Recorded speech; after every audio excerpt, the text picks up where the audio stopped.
Hello and welcome. My name is Lowell, pronouns he, him, and this is another session of Girl by Moonlight.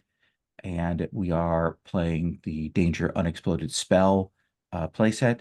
There's some links to that in the show notes if you want to check that out.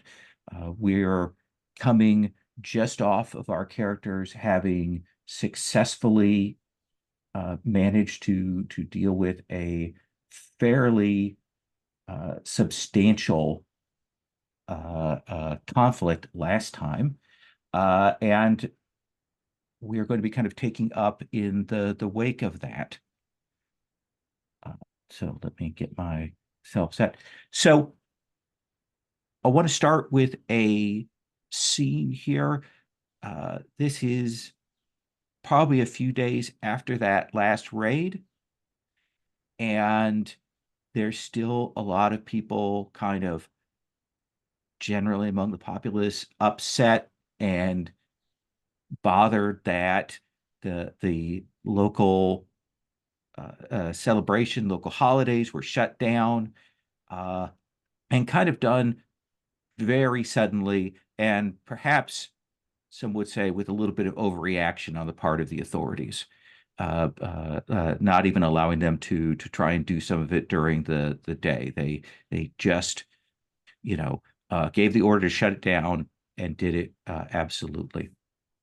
And I think we're going to take up with your group at the theater, and we see you with your trainer there, that caller Sounds Bell, who has been teaching you tactical approaches and that kind of thing, has been going through, you know, basic sort of military magic drills with you, and you've had them for a couple of missions now. Uh, Tell me, Akemi, uh, what what is Caller's like approach to teaching? Is it rote? Is it doing exercises? Is it acting situations out? What do you imagine that is? And so this is like exercises that we would be doing like as far as like practicing for any kind of situations. Yeah, but more of a kind of military tactical things. Okay. Um, hmm.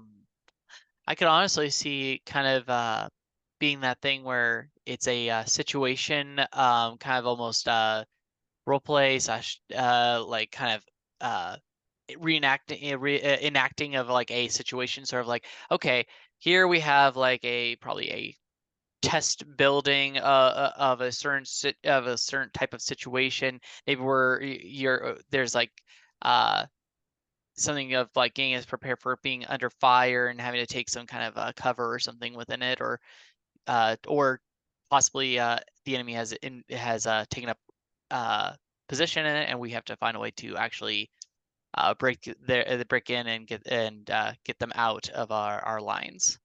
Yeah, some stuff done on chalkboards, some physical drills, working through that. 37, uh, your character, you have done these drills 36 times before. So what does that look like?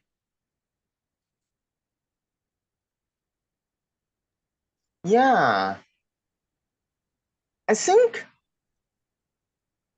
I think like my choreography is perfect, right? Because I have memorized everything and Hmm. like I used to follow, like moves and like, beats and reason.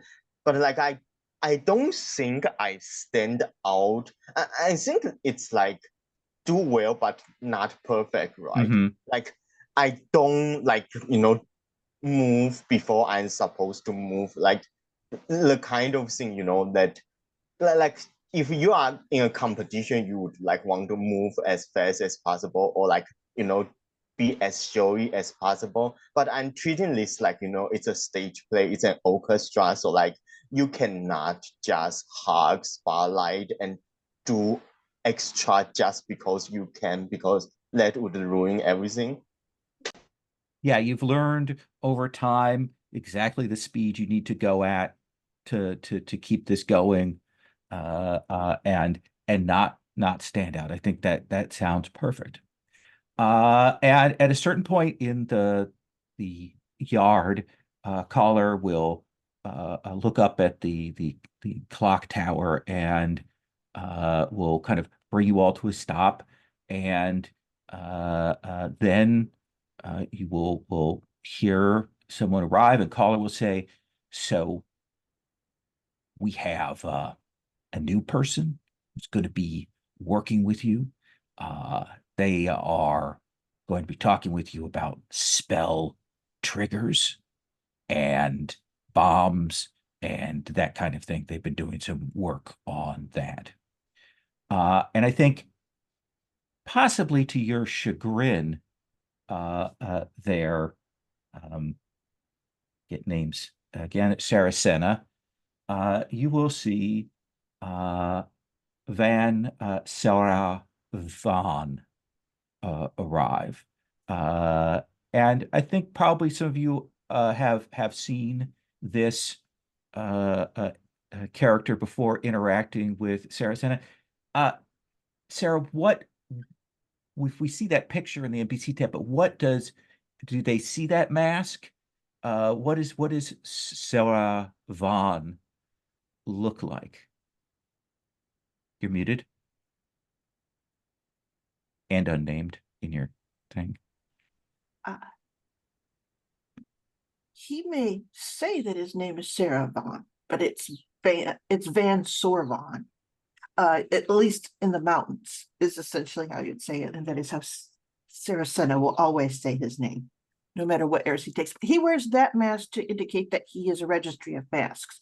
Whatever mask he's using, you won't see because you just don't see them once they're in use, if that makes sense. This is the identifier mask rather than the actual mask. Exactly. And so, yes. And what was the question that you asked? How do about you him? react when you see that this is apparently the trainer thaumatologist that they've sent? I think she deflates for a moment, but as soon as his eyes sort of scan towards her, she goes back to being like, everything's fine. And she doesn't care. She absolutely doesn't care. How's that? And Sorvan will come in and will say, "Why don't we go inside? I have a little lecture that I prepared. We're going to be talking about some things that you need to be ready for based on work that we at the Magical College have been doing to handle the various bombs that have been dropped." And he will take you into the theater like he owns it, and sit you down. Oh, sorry, they will. I apologize. And they gives a lecture. Some of this stuff you already know. You know that a lot of the early bombs that they had, the triggers, the spell triggers were based on them hitting the impact triggers or based on detecting a certain amount of earth power. So when they reach the ground, and a lot of the spell bombs that didn't go off were because of mana flux. They're because of dispelling defenses, because they were mass produced. But Saravan will say that has changed recently. In recent months, the casters from the Empire have gotten trickier. We have seen layered triggers, multiple triggers, one on top of each other. We've seen them delayed for activation, ones that are based on situations, for example, a certain number of people being nearby. So when people come to deal with the bomb, then they go off. We've also seen them using some unusual magic, some non-imperial, some forbidden magics that we wouldn't expect to see. Beyond that, you might see decoys, you might see booby traps. And they'll which one, the little one, Alina, is it? Lena's super tall. Oh, that's right. The tall one. I apologize. I get that wrong. Yes. Alina, you work with the engineering corps from time to time, don't you? Yes. I see. But you have some suspect connections, so that's why they're. I mean, but anyway, so we'll want to pay particular attention to this because this is kind of in your wheelhouse, let us say. Does that seem right, Alina? I'll make sure to take dutiful notes. Good.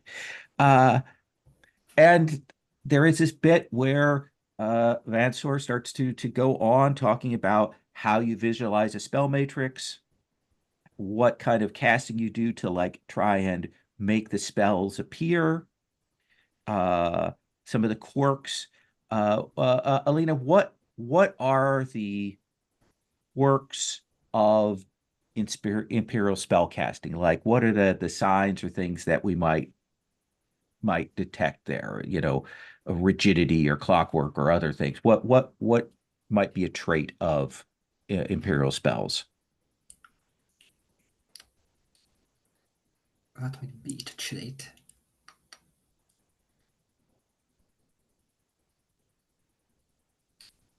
Like, I feel like the empire of ours is probably like this like old empire.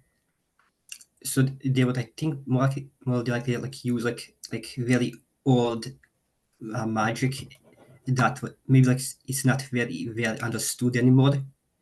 And like there were like documentations that very specified what it does, but those like last to the ages, and now they know how to make them, but they don't maybe like they understand everything that like goes into it, what everything it means. So I see like I would say but like is like use like a lot of like cryptic symbols that are like old like runic magic that Mm-hmm. is complements like these various different shapes that can need to like be placed in a correct order or orientation, but very few people maybe like in today's age like know exactly how they function. A lot of the base spell casting for the imperial spells, they may be elaborated on, but at base they're using these ideograms. They're using these symbols as the core elements. They are useful, they are potent, but they can be unstable. As part of the reason that some spells don't go off is because they have been misaligned, and you can take that and use that to your advantage if you can get at those core bits of the spells. And they'll finish up the lecture. It is long. It is overly long. There are no breaks. They enjoy the sound of their voice as they go through, and they'll finally finish up, and you're hungry and you're tired, and they go. So, were there any other questions? Anything else? Saracena, did you get all that? She sort of said, wait, we know the three basic ways of, or I should say, we know the three basic pairs of the ideograms that we know will mute the spell, I think is the right term, sir. Mm-hmm. That's a good way to put it. Perhaps inexact and misleading, but it's a good way to put it. And she sort of says, are there other? And she goes, manipulations with ideograms that we know of that perhaps we could use different situations? It is said that, and this is something that we have been working on, that there are ways to palimpsest, to overwrite the ideograms, but it is risky. When we know more about that, I will we'll share that with you. I'll be back though for consultation, and we'll do these lectures from time to time because these really truly are enjoyable, aren't they? Especially in this theater. The acoustics in here are amazing. Magnificent. And they will pack up their books and scrolls and head out and kind of leave you in their wake. Yeah, that was very informative. Yes. Sorvan is always informative, but you have to pay a lot of time for it. Well, it's not like we have too much to do before the night shift, anyways. I suppose that's true. And she sort of turns back and says, if there's anything about that lecture that you were uncertain about, I can certainly take questions back to Sorvan, or if I know more of the connective issue about it, please feel free to ask me. And she'll bow in front of all of you, and she goes, it is supposed to be my specialty after all. She goes, the general things. And she looks at Alina. Thankfully, Alina's better at the bomb stuff.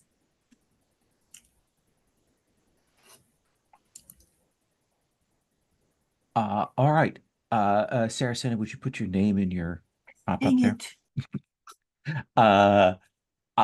We are going to move on to that next phase of play, which is the obligation phase here. So we are taking place perhaps a week or so after that last raid. We're going to start off with this obligation phase. Akemi, what is your lowest attribute? It's always gonna be -2 anyway, but it's gonna be stars because I'm not touching stars. Where in the world is where's the roller at? I gotta find the roller. Lines and veils off to the That's yeah. right. That's where we have it. There we go. Whoop. Time for me to roll with so much heart and soul here. Okay. 2. Okay, that's painful.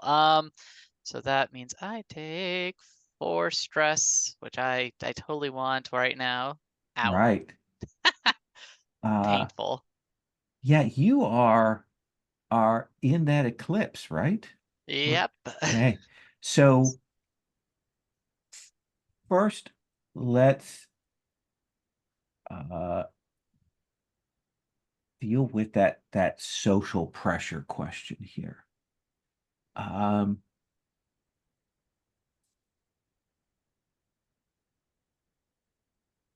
me take a look at that.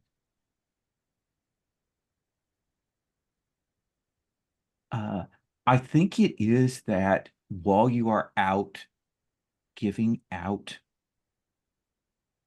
some of your food and things to people, you'll see Scuttle kind of stop and look around, and come closer to you, and you will see a couple of clearly guards coming this way, and you will see Sari, the CIO of the Relic Research Corps, and they are looking around and looking at what you're doing and watching this, and they look disappointed. And they will approach and they will say, "A word, Watanabe?" Sure, how many words are we doing? That is I know. entirely in your hands at this moment. I had a feeling.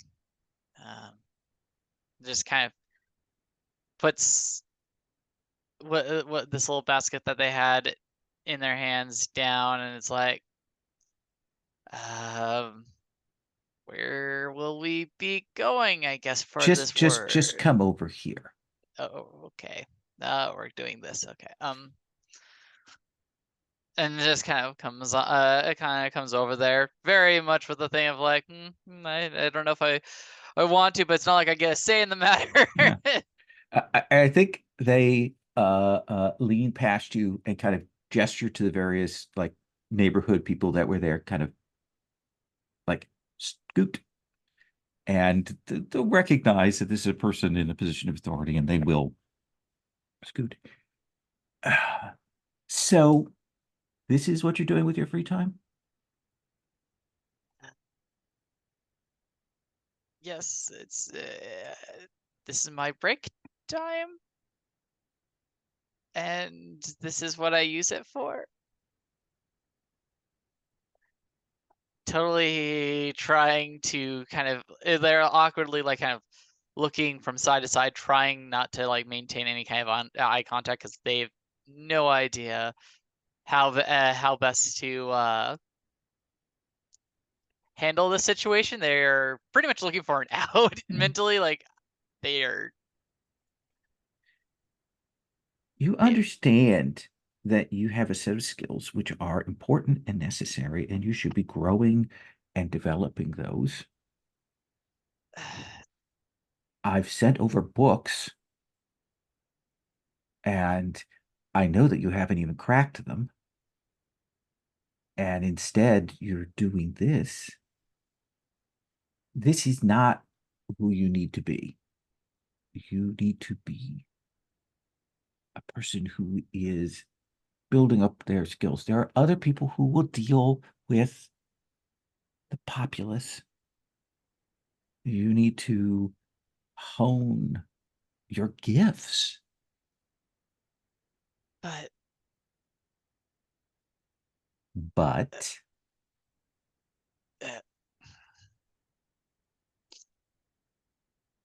No, you're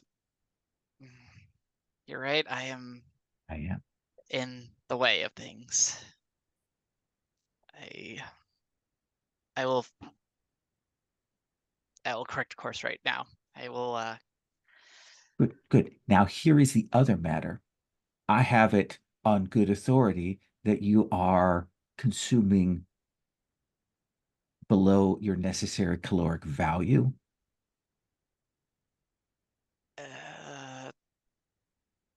I think that might be a little bit of a rumor. Well, I wish you to make sure that you are keeping up your strength. The loss of your skills would be very painful to me. So I have prepared this, and they'll pull out a bottle with what looks like a grayish sludge. This is a supplement. It is a little thick, so you may want to mix some of it with water or another substance, but you'll be essentially, I need you to consume a half a cup of this each day. I suggest pinching your nose when you take it. And they just take it in this thing of like, they clearly know, okay, I can't say no to this, but they're like also like, there's the thing of like, do I ask the question of how this works or anything, or should I just leave it? Because I'm pretty sure I am not in the position right now to ask. And just at that, they're like, as much as they feel like I really should ask about this more, they just pocket it and everything. It's like, I will I'll make sure to take this before I start work. I will get right to kind of honing my craft, as you said. Good, good. I am glad to hear that. I'm glad we don't have any issues on that front. So, thank you for your time. You may head back to your base. Thank you. And they immediately rush off and kind of definitely kind of pulling their hood over their head and everything, and just kind of trying almost to kind of become even smaller and everything. I like it. 37. What is it that you wish to roll with, stars or moon?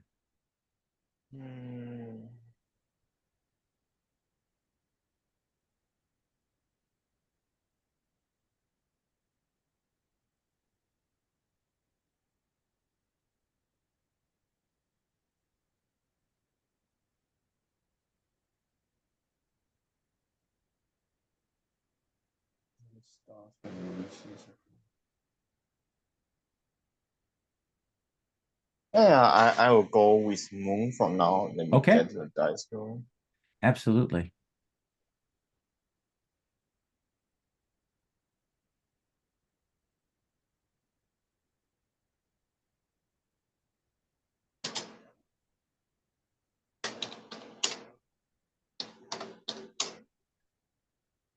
Oof. I got a 2. Got some hard stress losses for the group this time.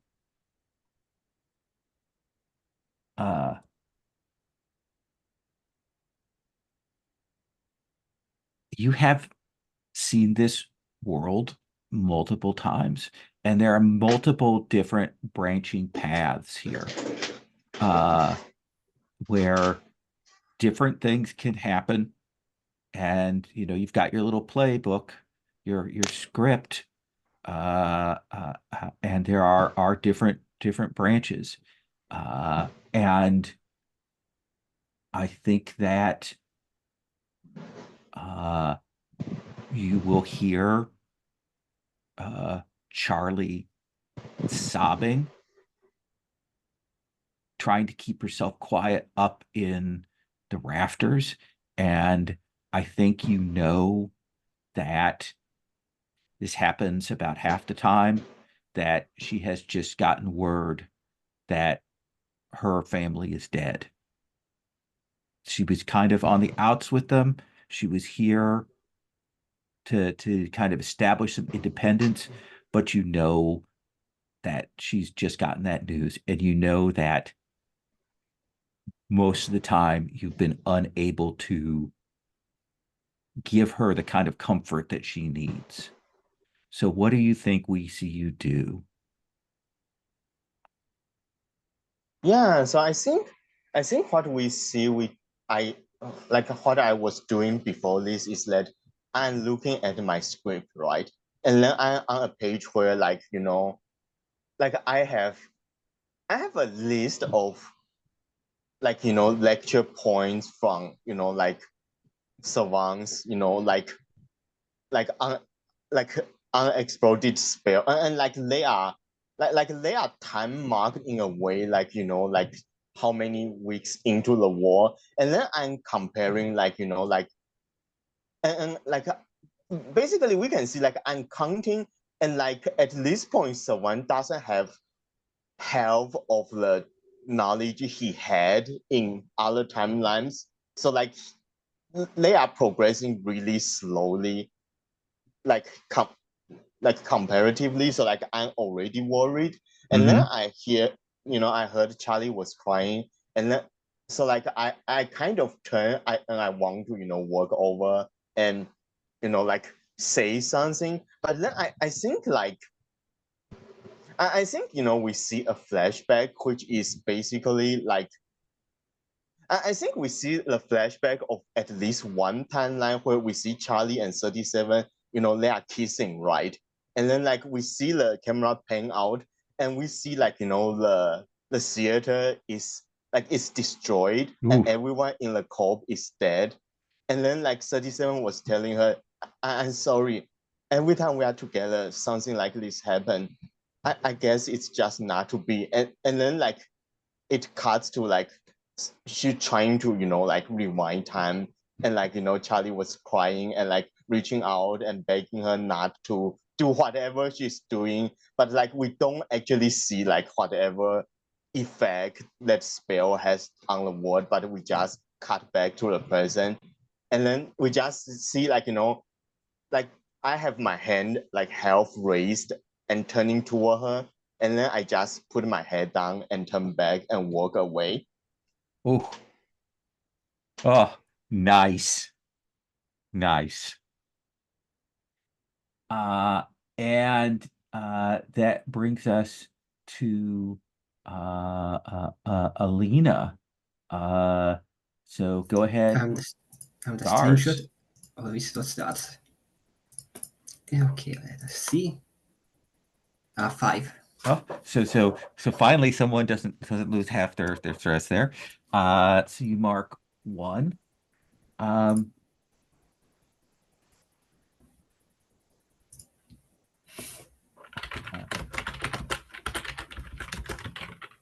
I think that you will get called. He doesn't like to come here. He sends his summons for you, and Miluski asks for you to to come to his workshop in a different neighborhood.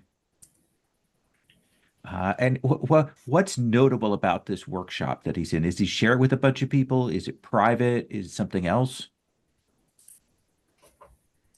I want to say that his workshop, like he tries in like to like get people to come in like help there, but not many people take him up on the offer because I feel like I think that is apparent like when you enter the workshop is that everything is disorganized, but it's organized in such a way that Mleski knows exactly where everything is, and as soon as anyone like tries to like clean anything up, like make it like, even a bit more comprehensible to anyone but him, he kind of just like shuts it down, and it makes it very difficult to work with him in his workshop. So I feel like he only has like maybe like a couple or like a handful of people there that have just kind of like put up with it, mainly because maybe they're kind of like Elena in a sense of they're in training, so they just kind of like we have to put up with it, and then as soon as we get like certs without to heal. And he clearly looks irritated. And he's Alina. I had another batch of incompetents they sent to me to help, and they were.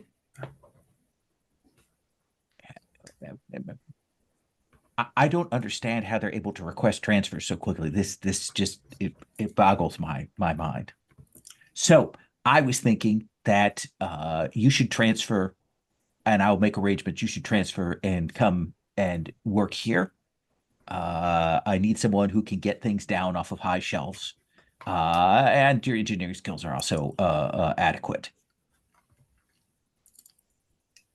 I'm happy to hear how much you value my skills and how my absence is noted. Mm-hmm.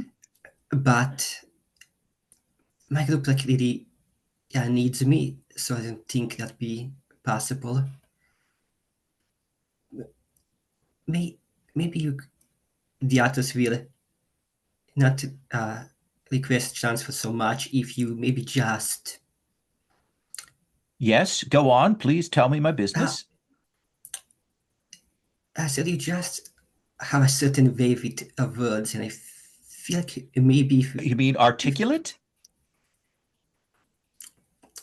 yes, I think maybe if you just like not go as far as usual, maybe they'll stick What do you around a mean bit. go far? What is it precisely that you mean when you say that? I'm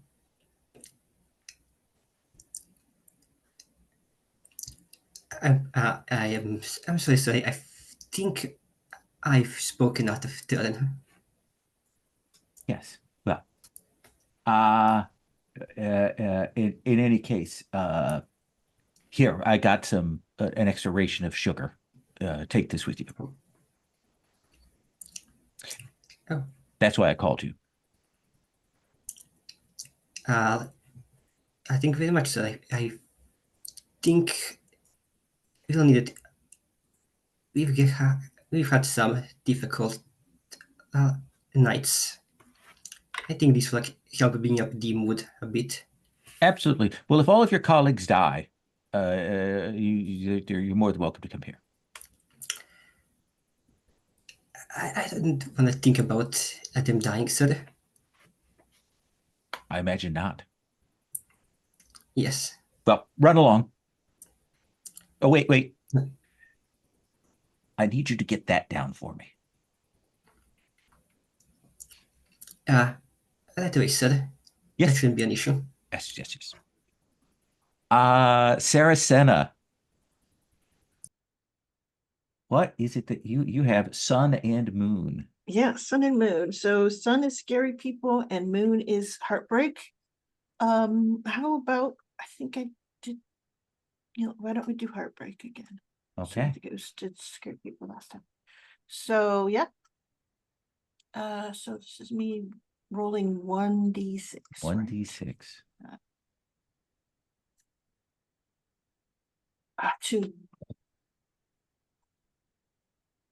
Ouch. Yes. Ouch, it is.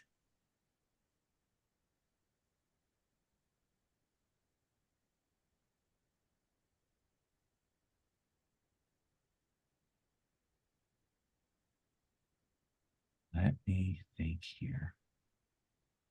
Don't want to hit on that again. I already did that.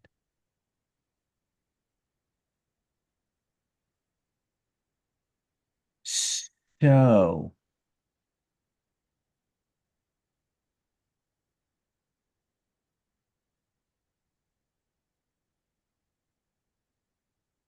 I think that you will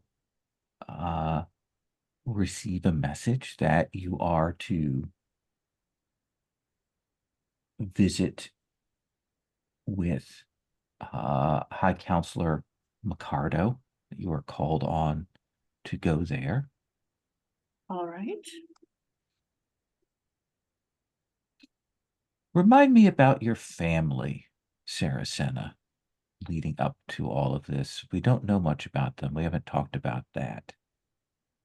Let's see here. I think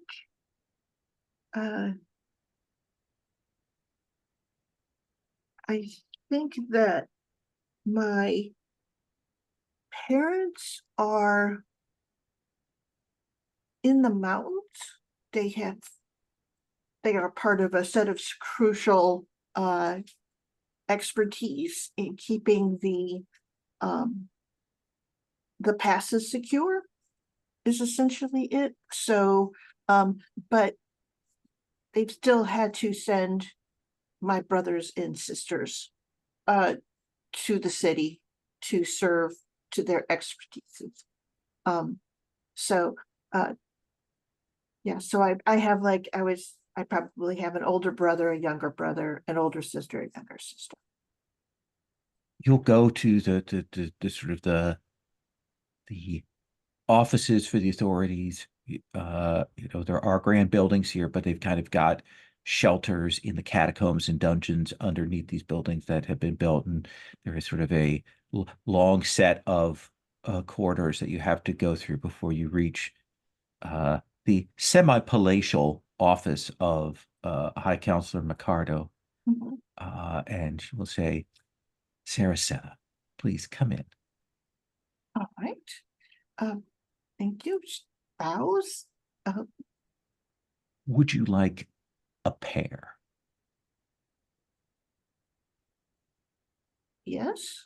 Yeah, And they'll reach in their desk drawer and pull out a pair and put it on the desk for you. So I wanted to tell you this in person. And unfortunately, traveling to your location was not possible right now, given some of the tumult. There was a military incursion in the mountains. And your father has gone missing. There is a strong suspicion that he was captured by Imperial forces. A number of other people were taken, and we believe shipped back across the channel.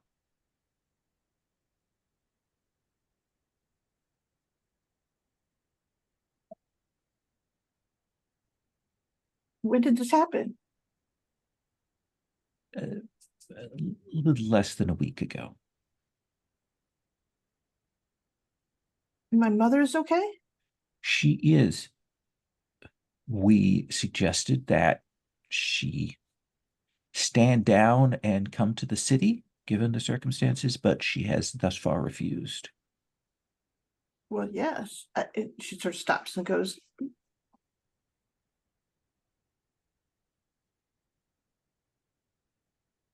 so will one of my brothers be going up to assist?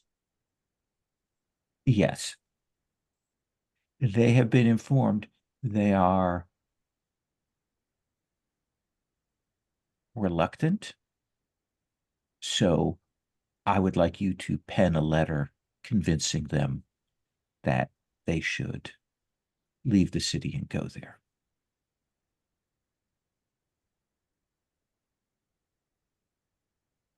Oh.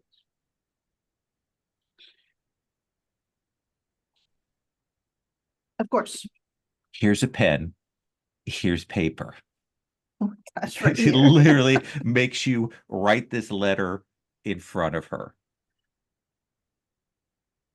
Okay. All right. And I don't think Senna cares for this at all. And I think there is that voice in the back of your head the whole time. The paper is probably like caught in the wind. The ink is drying a little faster than Exactly. It's making that scratchy sound as the pen goes dry every time. Yeah. Putting deep grooves in the paper. Ugh. Yeah. And I think it is, as Sarah sort of clutching that pear in one hand and writing in the other one, just absolutely. And when you're done, she will snatch the paper away from you, fold it up, and say, "Why don't you take a second pair with you?" And she'll pull a second pair out and put it on the table as if this is an adequate payment for what she's just made you do. I will take the pear, but I never want to eat a pear again in my life. Okay. Excellent. Let's go. Well, actually, let's just because it's let's take our break till the hour right now, and then we'll come back and start the downtime. So, Akemi, we're going to do your first downtime action, but I do want to ask this. You're in Eclipse. So Yeah. what do we see of that? What like if we kind of do a montage that tells audience and maybe gives hints to the other characters about that, what do you think we see? There's different things. For starters, like I mean, normally like whenever they're approaching people or dealing with people and all, one, they would at least still like kind of look at them. They're going to be completely trying to keep themselves kind of not really visible and not looking at others as well. And then there's the thing that as well as they're going to be they're they will be stumbling on a lot of their kind of thoughts and words because they just can't, and like that moment of like occasionally saying something that like it's like, oh yeah, no, I'm dealing with some kind of demons kind of thing here and there, and generally just that thing of like, I used to have like a little bit more of this like kind of abrupt kind of like I'm here kind of conversation confidence. Now it's just that thing of like, if I'm asked something, my character will generally will generally be at a loss for even how to interact with people. Nice. So what do you want to do for your first downtime action? Yeah. And I did take split attention, so I'm going to use 2 of my downtimes in a row here, just because I can.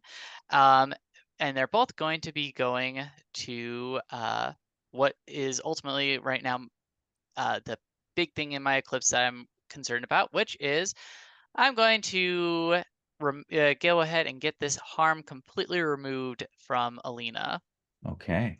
Because even if I roll 1s on both, it would still disappear. So, so we don't have to even do the roll part of it. Okay. So tell us what that looks like. Like, how are you doing that? Yeah. So, before approaching Alina, because they're very much where Alina got hurt, partially due to the fact of the terrible positioning that Akemi had put themselves in, that caused the group to basically do a lot of attempts of de-escalating a situation that they inadvertently escalated. And so they kind of spring what little of their kind of savings that they have kind of been kind of holding on to for dire times of trying to maybe leave the corp and everything. They kind of spring it to purchase kind of this, I would say, like probably some like really nice kind of like healing kind of salts or something like that, that help kind of would help kind of make some slash kind of wounds kind of heal up and a lot more of a quicker pace, because it kind of works almost kind of in that how should I put it, like a way that kind of almost enhances the body's kind of natural way of doing things a bit. And so Akemi's going to just kind of, the moment they see Alina at all kind of like by themselves, because they do not want to go be around more than 1% at a time here as a whole, and they're going to be looking for when Alina is most distracted to just kind of come in, take care of things, and try and get on out. So what does that look like for Alina?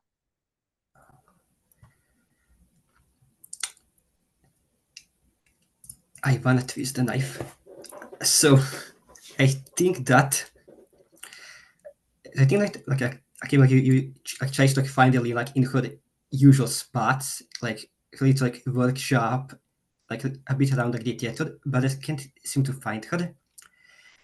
And then I think I can like go up like to like the aircraft like that's like crashed in the theater, and I should find like Elena just like sitting in like the cockpit of the aircraft, can like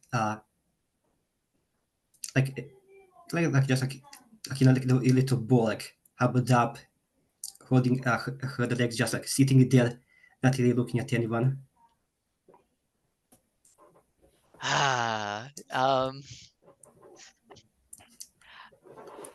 Yeah, I think Akemi kind of, there's definitely that kind of like wince of like approaching someone I clearly have hurt, and this there is a clear hesitation for a moment, before just almost their own kind of troubled thing of like having inconvenience you, eventually winning out enough to just force themselves to come over almost, but off before coming over there. It's like off screen. They kind of like almost like punch their shoulder a little bit, like, hey, get in there, before kind of coming up and being like, and just kind of holds out the little salts and everything to Lena. Unlike prior, where they kind of were like, I'm going to put it on you and I'm going to take care of your burn. They don't feel like they have even the right to like touch you, be near you. They're kind of holding out very distantly to you, and they're like, this will help you with your slashes from our last mission. You see Lena like just like take a moment, like before like she turns her head to look at you. You really shouldn't have that. That is quite expensive. No. It's very important. If we, especially if we were to lose you, we would have a major hole in our team. So please, just take it. She hesitates for a moment, but she'll kind of reach out and just like grab it, like just like hold it up, like just look at it.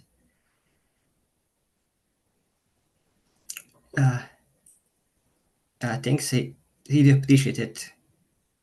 Yeah, no worries. I mean, you wouldn't have even been in that situation anyway if things just were done proper.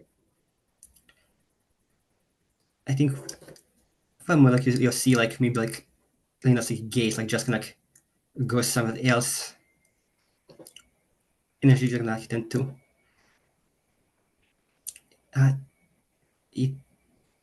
It was a hectic situation. You couldn't have known what would happen. Hectic? Don't. You almost got impaled. You were very much at risk of being horribly maimed. That hectic is.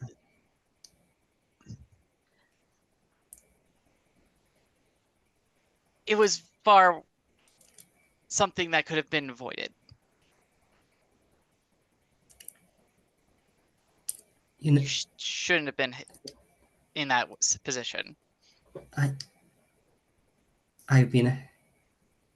That night has been on my mind for the last week or so, and I keep just thinking about the situation, that moment where you were gone, no idea where you were. Sasena, enough to get you, but I quickly lost track of them. The 7 was there, but you saw what happened. She almost got eaten. Like, she just ran, like, without a care in the world. And I just was there. I got hurt, and I remember just ringing in my ears. And I'm not sure what happened. My body just kind of went into autopilot as I took the final shot at that creature, and I did not like what happened. It was, I've used my magic here and there just as a bit of a distraction, but this was the first time I've used that with the intention to destroy. to kill. And I'm just glad it was just a creature, because I keep thinking, what if that was another person there instead? Yeah. And No. and I'm thinking how you're just acting out now, and that just puts me back at the bridge, and I don't want to see you acting like that again. I just don't want to see you like just run out and get out of sight, and I don't know what the hell happened to you. Just only think about yourself. Worry about yourself. You have a gift that not everybody has, and what you were able to do, how you were able to just handle the situation, and even just take down that monster when we needed it most. Just, you're more important to this group than you think, and just take care of yourself. I gotta go. And just kind of walks away, like does not know how to deal with this anymore. I like that. I think that's a good place for us to cut there. And to remind everybody, and this is certainly your choice, Kemi, the trigger for getting Kemi out is the escape eclipse. When someone engages with dialogue about your feelings and shows you that they felt the same. But we'll always give you the chance to say whether you want to stay in eclipse or go back. Yeah. Mm-hmm. 37. What would you like to do for your first downtime action?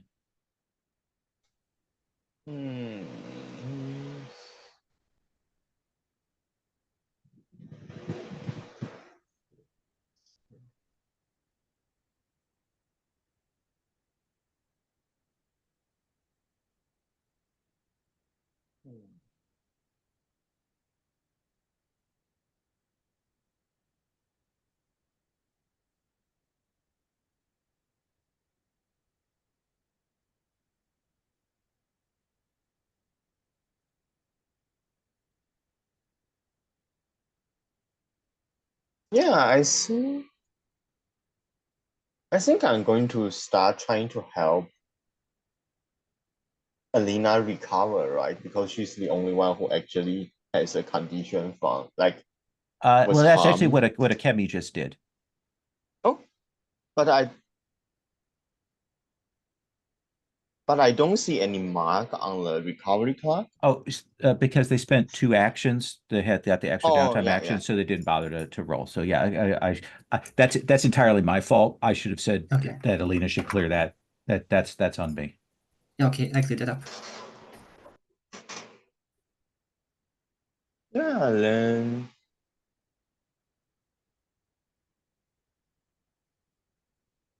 I think I'm going to make a connection with Akemi to try to get her out of the eclipse, right? Okay. Let me see. Someone engaging in a dialogue and show you that they have failed listen. Okay. Yeah, so what would this look like? We just saw Akemi, helping Alina, but like where would they go? Where would she go afterward? Yeah, after kind of successfully kind of giving over what was needed for the wounds and everything, Akemi would pretty much is pretty much like, once again, I've already been told I need to put my nose slug grindstone and be useful to what it is. So they're in their workstation doing exactly what they are supposed to be doing, focusing entirely on relics here. They're kind of in a corner, kind of just working on things and trying to stay in their lane. Mm-hmm.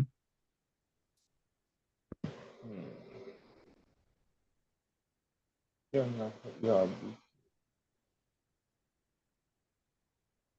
so I think, what would I do about this?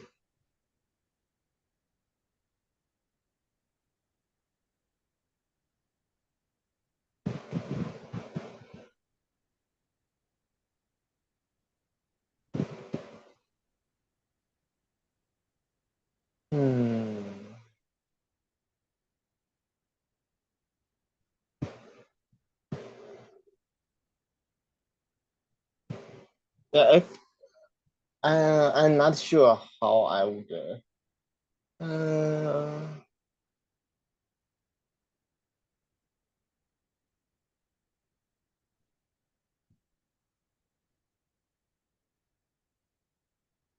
You know what? Maybe I would do something else instead because like I can't think of like. Sure, I think that's a tough one. Yeah. No, I also think because like I have the promise that I want Elena to, like stick to her role and not, overreach. So I feel like this would be like, like 37 would see this as, not entirely a bad thing that she's focusing on. Like, she knows her limits and she wouldn't, push too far like last time. So like I actually think maybe she wouldn't try to change it right now. Okay. So Like maybe we see you go to do that change and then you decide not to. yeah. Okay. Oh, awesome. I think I'm going to go find some resources instead, right? Okay. Yeah. So what do you want to do to prepare to get resources for the group?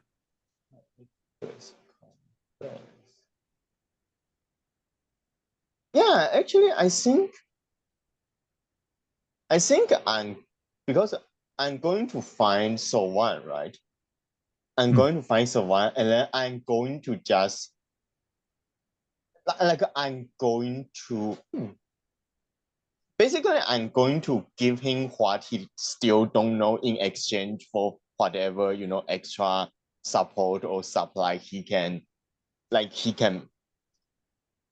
manage for us, right? Mm-hmm. Like I have like I have like I just kind of show up and like oh Mixavan, like here is a list of like imperial spell that you are supposed to know by now but somehow you don't. And but I know if I just give you all this, it would be awfully suspicious how I even know about it. So I feel obliged that I need to extort some resource in return in order to prove my loyalty to the cities. I like that. What do you want to roll that with? Is that express? Is that defy? Uh, What do you think? I actually think it's confess, right? Oh, okay. I like that. Because Yeah. I'm being really straightforward. I'm saying like, oh, I have all this information that I think you should know, but you don't. But I'm going to extort something in return because if I don't, maybe you will think I'm a spy, right? Yeah. Perfect. Uh, Roll me a d6. Yeah, I got a 2, so Okay. that's just 2 tick, 2 ticks. right? Yeah. But that we'll take it up to the next tier on Yeah. the support and supplies. And I do think like there is a bit of them bristling at that and then looking over the list and kind of coming down a little bit on that and them looking at you and saying, I had heard from others that you were very odd. I will take that in the spirit that it is intended, how shall we say. And then, Oh, yeah, yes. yeah. Well. Oh, thank you. Uh, yeah. Just avoid the side street until the next Thursday. Okay. there is more of that staring at you, the eyes of the mask kind of fixed on you, and then here's your requisition script. You can leave now. Clearly unnerved them. Alina, what would you like to do for your first downtime action? Okay, what do I want to do? Let's see.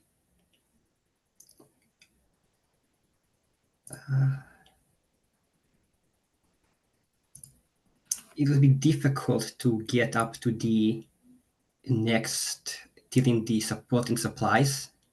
I know you guys have a lot of actions. Yeah. A quick question: if I were to like do another like supporting supplies and get some ticks but not fill it up, would that mean it goes back to like below tier 1 after the mission, or would it like just like still stay like in the tier 2 because it's not completely at the bottom? Yeah, so at the end of the mission, you will lose half there. And half is, and I round up.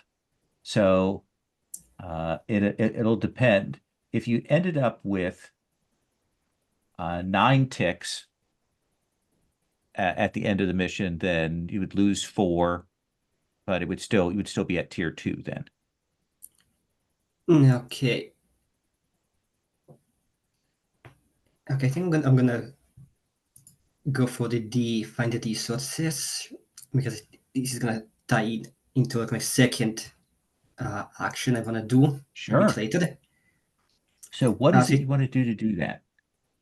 So after the lectures we've gotten by Sadvana, I think Alina is going to go like into town, and she's going to like go to like the sites of like the unexploded spells, and like see if she can like scavenge like from the ruins like any of the like residue like mana or ruins from like the bombs to basically take to put them into like another use, fashion them into something that could be used in some kind of way for the next missions. So she's going to be going, I think, both like to maybe like the last mission area, the bridge, but also like the other areas nearby that like she knows there were like unexploded spells, and just like take a look around, try and find any of the residue of the bombs that she can,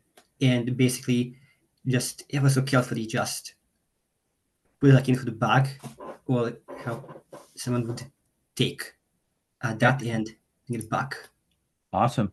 That feels like analyze? Yeah, that probably would be analyzed. Okay. Okay, so that's how do you roll? 2 dice. Let's see. Look That's a at 6. that. 4 ticks fills that up. 2, 3, 4. Excellent. That puts you in good shape. Yeah, what's the most interesting thing that you find that you scavenge?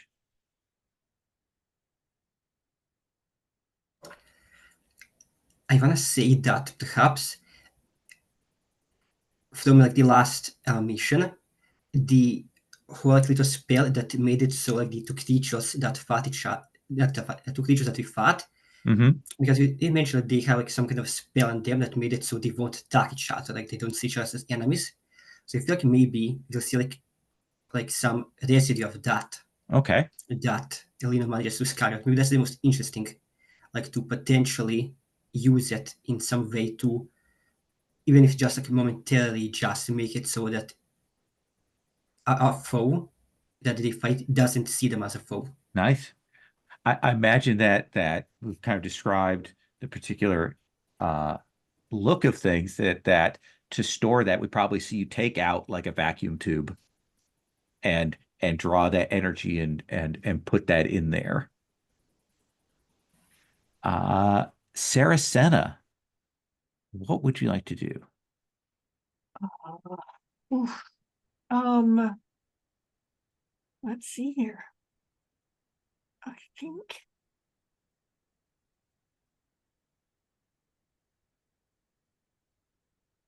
Do you think that I want to speak to Akemi? So, yes, I think I'll go to make a connection with Akemi. Okay. We've described that Akemi is in their workshop. Again, what's something new we see in the workshop this time when the camera comes to there, Akemi? I would say probably what is kind of different here at this point is that along with having now kind of like definitely gotten like it's gotten messier here and there with like various bits of work kind of taking place here and kind of all strewn about, no rhyme or reason maybe perhaps on some of this, but the other thing that is there, I would say, is that I would say Akemi is kind of got like a little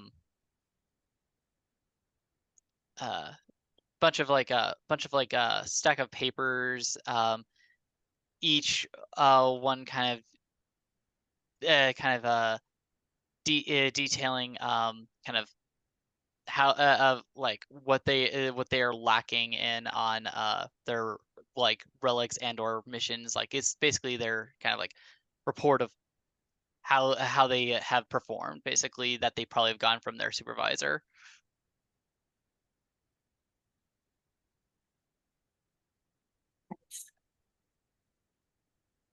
I think that Sarasota comes in and she says,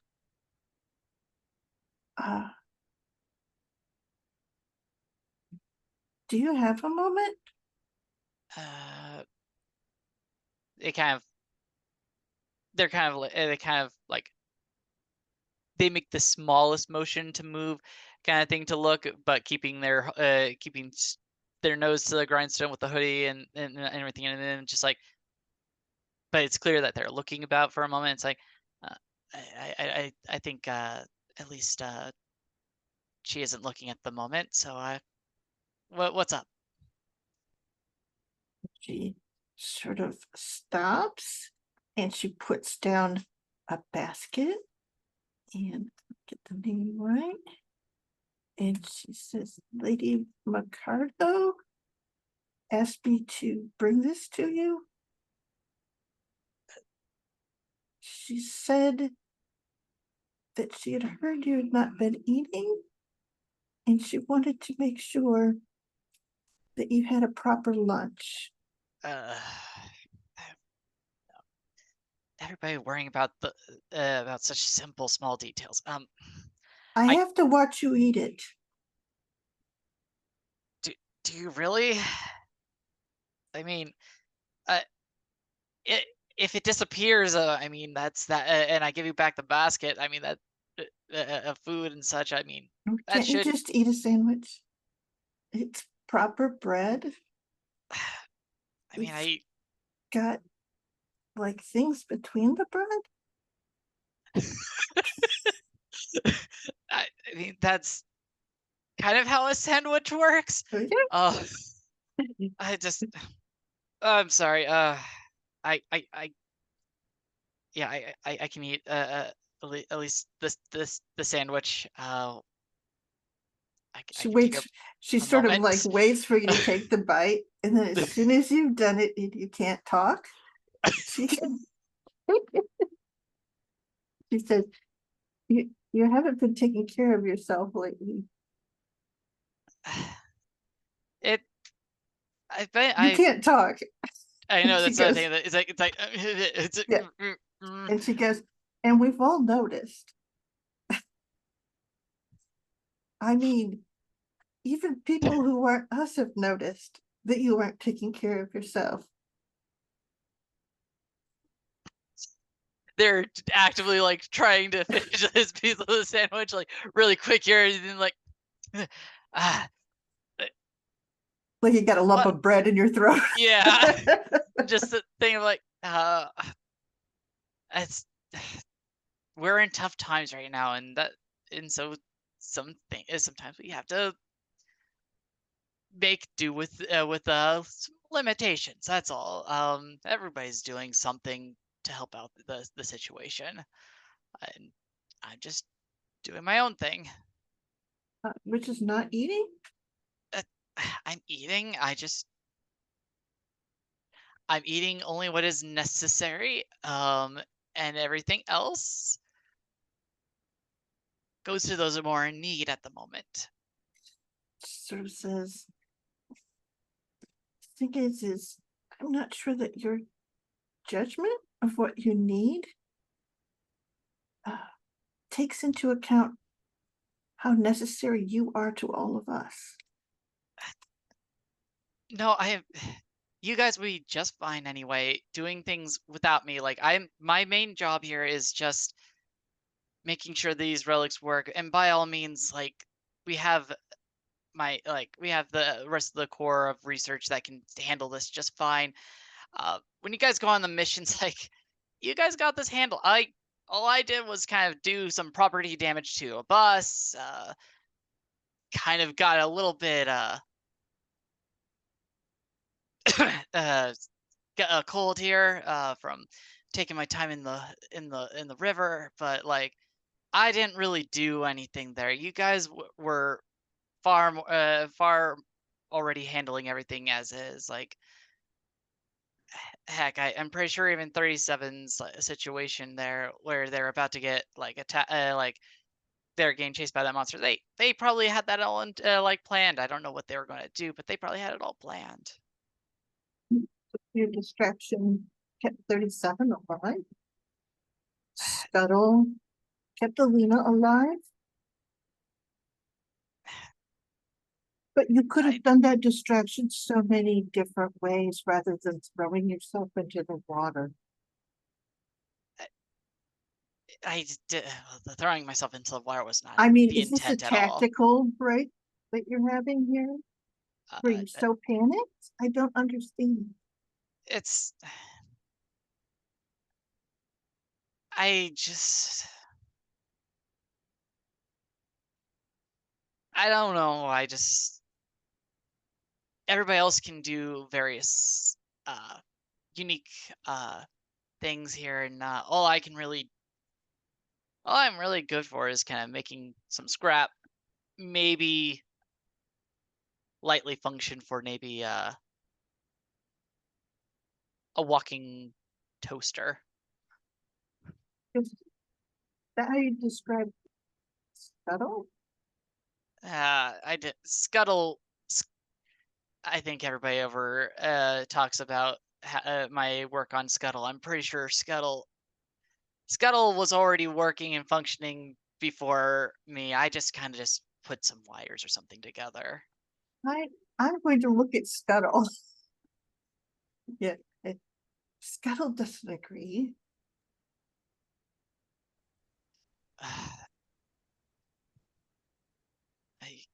I think you're. How do you deal with the like? You don't let anything hold you back in situations, but like especially with like everybody's everything with your mask, and I hear that. How do you keep on thinking that that you're accomplishing anything that to make up for all that you take? And she goes, it's a good question. We're in the middle. So let's see here.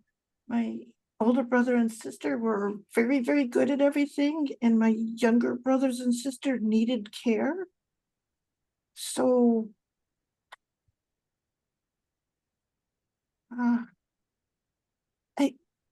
for me, it started when I learned something I was good at.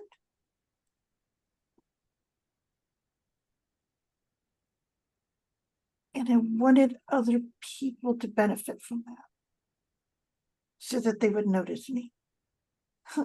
It was just that, because I was the middle.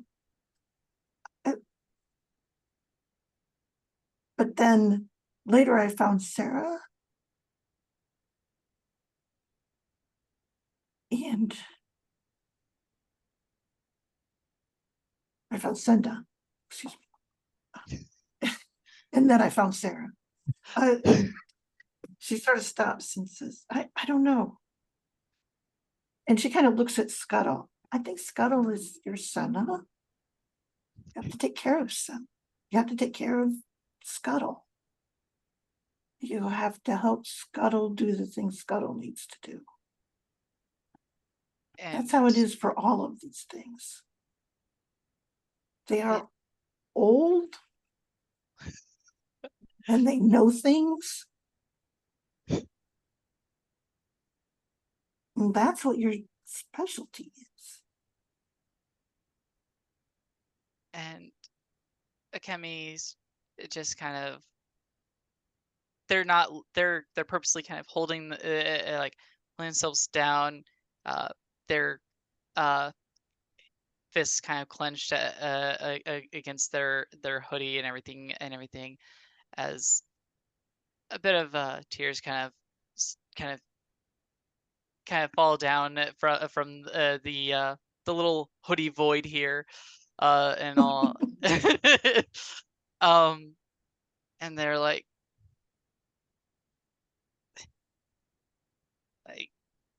I guess I do owe at least some gratitude for Scuttle for giving me a chance to actually be where I am now and doing something I feel is meaningful. I really do appreciate what you're saying. It's nice to know that you didn't just start with a, how do people say, silver spoon in your mouth. And she goes, no. We're a family of, and she sort of says, well, we had a task to do. And if there was any honor given to us, it was because the task was necessary. And she sort of says, but what you can do is wondrous. And if you don't think that's magic, I think you're wrong.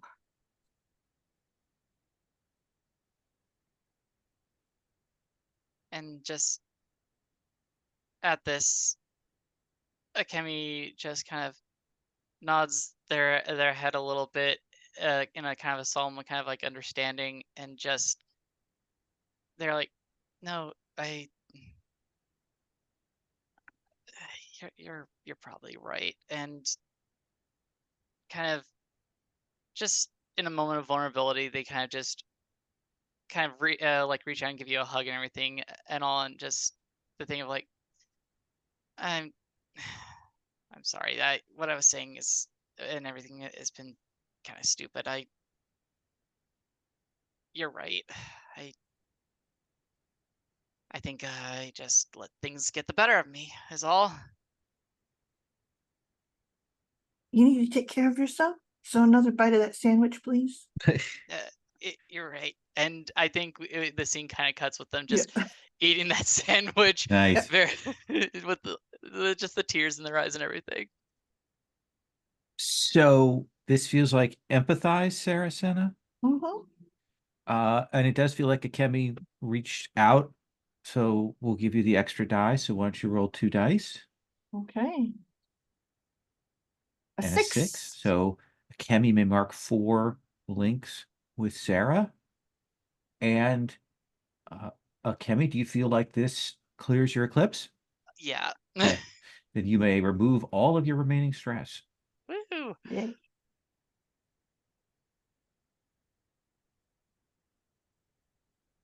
And I think we cut to a scene. It's early morning. The group is getting up. Like you've probably heard some noise out, and when all of you kind of a little, waking up, bleary-eyed, you will see that there are a couple of essentially looks like maybe military engineers, and they have hauled this enormous crate up onto the stage, and they kind of look around and say, "We need someone to sign for this." All right. And yes. Just sign right there. What is it, if I may ask? Supposedly it is material for you. Not sure what's in it. Interesting. All right.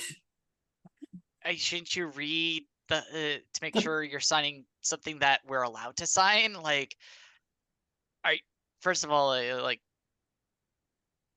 are you just gonna trust somebody who just brings a random box here? And they have like their uniforms on. Yeah. So kind of goes, do you have the manifest?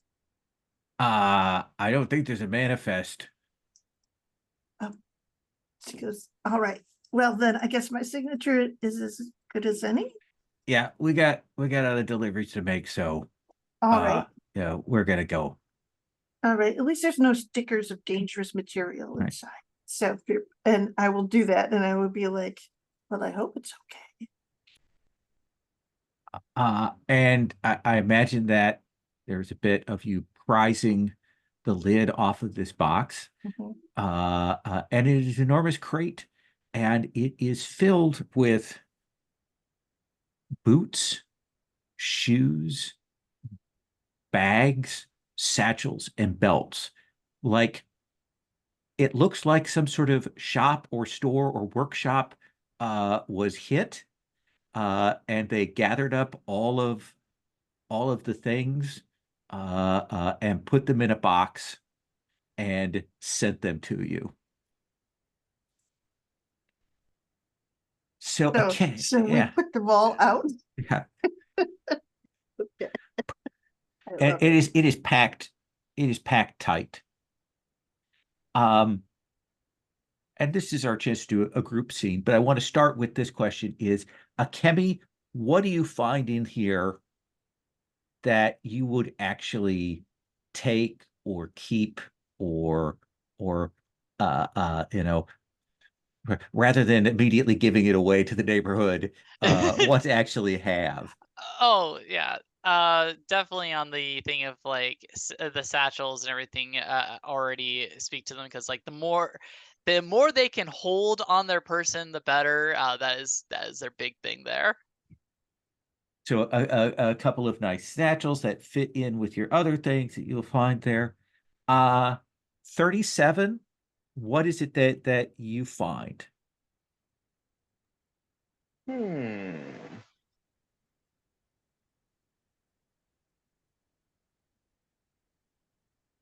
Yeah, I think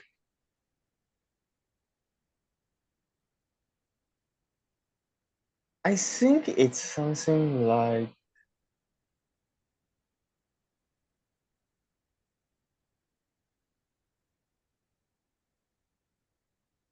I think it's like an EP, like a record. Oh, I think I think I found this collection of record, but I only kept the one because I know based on I know this artist has been sent on the front line, so I know they are about to die, and they won't be making the next one, so this would become their last record, so I'm keeping it. mm-hmm. Yeah, there are some of those, like probably the owner of the workshop's collection that you'll find, and it is in remarkably good shape.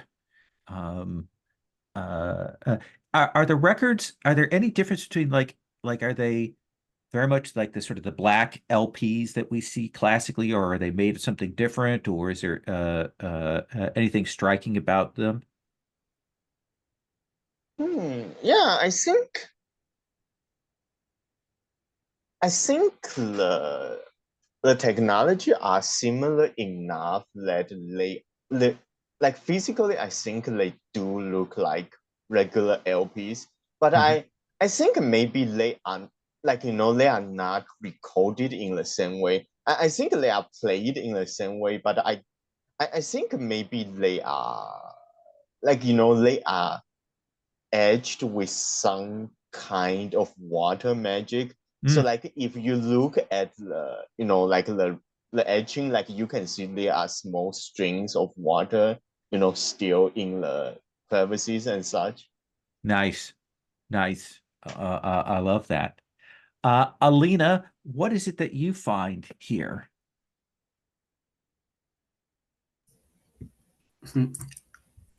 Since this is basically an assortment of random accessories for the most part, plus it seems to be a couple of records. Like, I want to say that perhaps, like, a lot of these like accessory items are basically items from me like collected from basically like from the streets, from workshops in the streets that basically found them that they had no this number owner.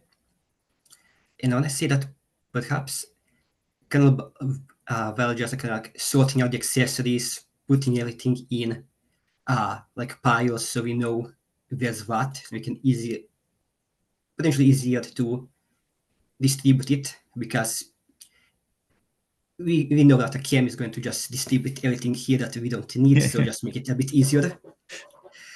And I think perhaps like Alina is going to like find like a scarf that's kind of just like a bit burdened, but I think Alina is going to be just kind of like take out for a moment because Alina recognizes this scarf from her home, Oof. and she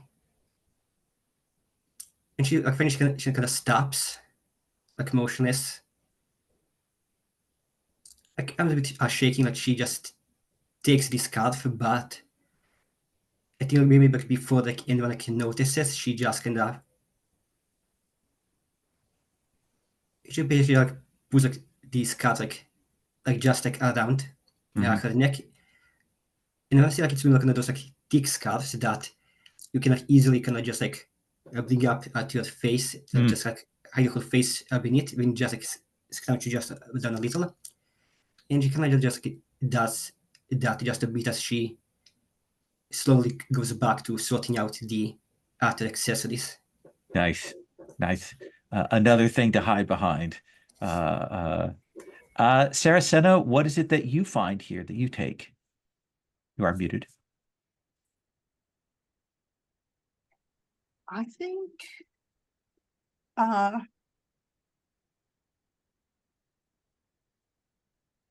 I think she hesitates. And then she kind of looks down at her feet, and the shoes that she's wearing are incredibly worn out. And so she kind of goes to the shoes and she starts trying them on. And then she sees the boots. And I think she's gonna find a pair of boots that are they're just like just below her knee. Mhm. And the ones that fit her best are maybe a little bit more embellished than she would have chosen for herself. Like they've got, it's not just the shiny black leather. There's also been like a design put on it that is like a red bird that like is swooping down towards the toe. So it's kind of like a very flashy pair of boots, but it's like they're the ones that fit, if that makes any sense. And she's like, well, I kind of need some boots. So she There, ends up with yeah. these sort of far more fancy boots than she would have otherwise ever owned. There is that moment when it's the first time you've ever put on really well-made boots where you can tell that they are in good condition, that they're going to last, that their super care was taken with them. And they fit perfectly. And she sort of stands up and says, "Oh, this is the nicest thing I've ever owned." And I think she looks back and she goes, "Should we ask Charlie to pick some things out? You know, in case they need them for costumes."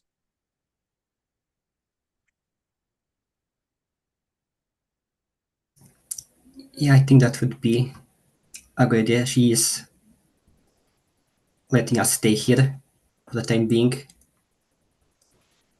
All right.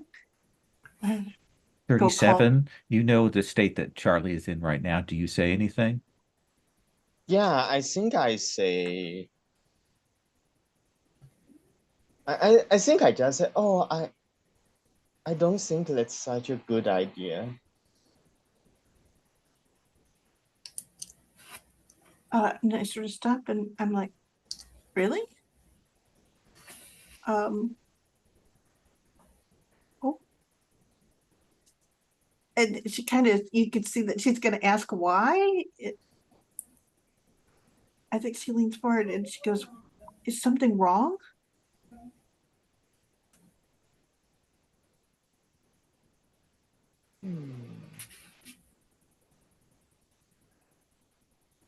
I think I look like I was about to say something because, but then I think like I don't say anything, and then I go rummage around like the bars, and then I found this like like this very specific like kind of like ugly cute doll. It's like a kind of a bear chimera with like button eyes that are like popping out of its socket. Like it's weird, it's cute, and then I just say, oh, I will take this to her. Okay. Nice. So does anyone else like this is like scene of you gathering? Is there anything else that we want to see with the whole group interacting? Akemi, certainly you have a slightly different attitude than you had before. Yeah, I think for the most part though, with for Akemi, they're kind of like, okay, what can I do to basically they're looking for whatever is going to help them with their kind of craft, and especially like just like that thing of like, okay, uh, Sarah mentioned like Scuttle quite a bit, and I'm like, what's Scuttle like kind of thing, and just kind of like generally once they've kind of got that, they're kind of on this thing of like, okay, out of almost like a this kind of silly little bit of gratitude though, they're just going about like being like whenever they see Sarah like trying to do something there and all, they're like just like kind of like, is there anything I can help with kind of thing, and just like that awkward little like hey kind of thing. They're trying to kind of pay it forward in a sense. Nice. I imagine that you can find like a little pouch belt that'll fit on Scuttle. Oh my goodness. Oh, Maybe Scuttle will forgive me this after this. Yeah. 37, is there anything you want to say to the group, or is there any interaction you want here?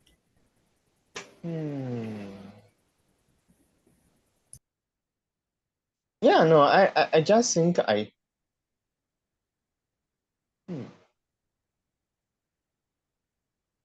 think we see a scene where like 37 goes to like to borrow a move from Alina's book and like discreetly put the doll somewhere that Charlie would find it.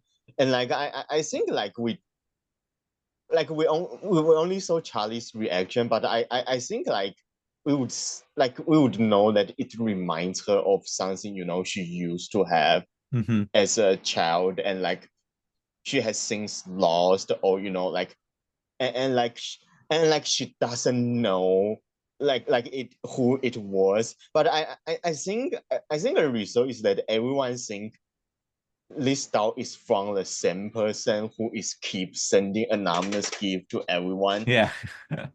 And like I'm the only one who knows, like like it, like I'm the only one who knows the difference, and like it was Alina all along, but Mhm. I'm not saying anything. I think that's perfect. Alina, anything here in this that you, as you're doing this kind of work together as a group, anything that you want to say? Alina doesn't same thing, but Alina, but I feel like the group like will notice like two things. Like Alina is kind of like making like taking some of the items and putting like in like like a special like stack, and it says, I'm gonna need this accessories for something you have in mind. And I think like every time like maybe like Akemi like looks like in like Alina's direction, it's like Alina just can like look away, as Lina is a bit how was it feels a bit guilty of how she kind of not loaded, but how she kind of like mentioned some things that she thinks she maybe shouldn't have to Akemi. Mm-hmm. So she's kind of like just avoiding Akemi's gaze at the moment. Nice. In a not really subtle way at all. Oh, okay. Oh, that's great. Just like I think there, I think there's just that thing of like Kemi to Sarah for us, kind of just whispering something. It's like, I think Alina might be avoiding me. Um, How do you know? I, and the thing of like, is this that thing of like, if I look over at them and they'll look away. Just watch this kind of thing. Just like almost kind of like. See, Sarah kind of looks over at Alina. I've only made eye contact with Alina like twice. Isn't this normal? Is this normal? I don't know. Let's yeah, I think I will go and see if Alina will talk to me then, would be the thing to kind of go, hey, Alina, how are you doing after you're all healed up? Do you need anything? Yeah, I'm all better. I don't really need anything. I'm just sorting out a few of these items. I got something in mind that I think will be like really beneficial for the entire group. Okay, But take whatever you need then. And she goes, because I think Akemi has their eye on the rest of it. So take those items out, okay? yeah, she does go out of her way to help others. And we she just sort of look stops and says, we all do down in at- our own way. So, Yeah, I guess. But do you need perhaps any help in anything, Sarah?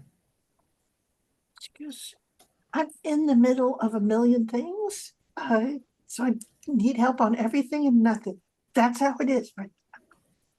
How about you? Do you need something from me? I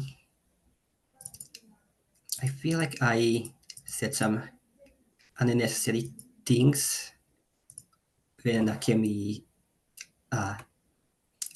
gave me the healing salve for my wound.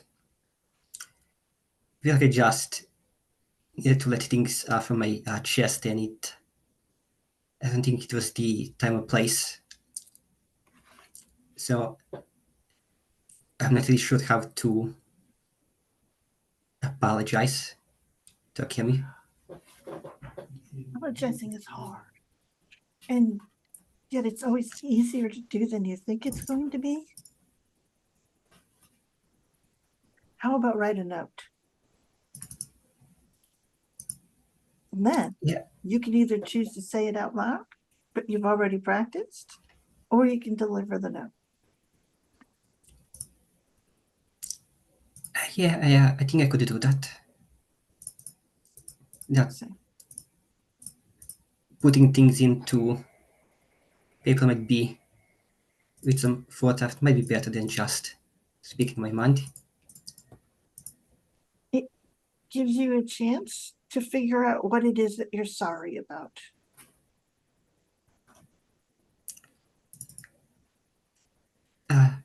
Yeah, thank you, Sebastian. I really do appreciate the She sort of advice. stops and she goes, because if you were hurt or upset, there was some part of that that was legitimate, okay? So you think about that. It's okay to ask someone to recognize your hurt. I think is the way that my mother always put it. I think my mom also said a similar thing. Moms, they're like universal.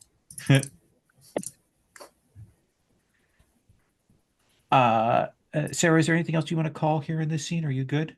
I don't think so. Okay.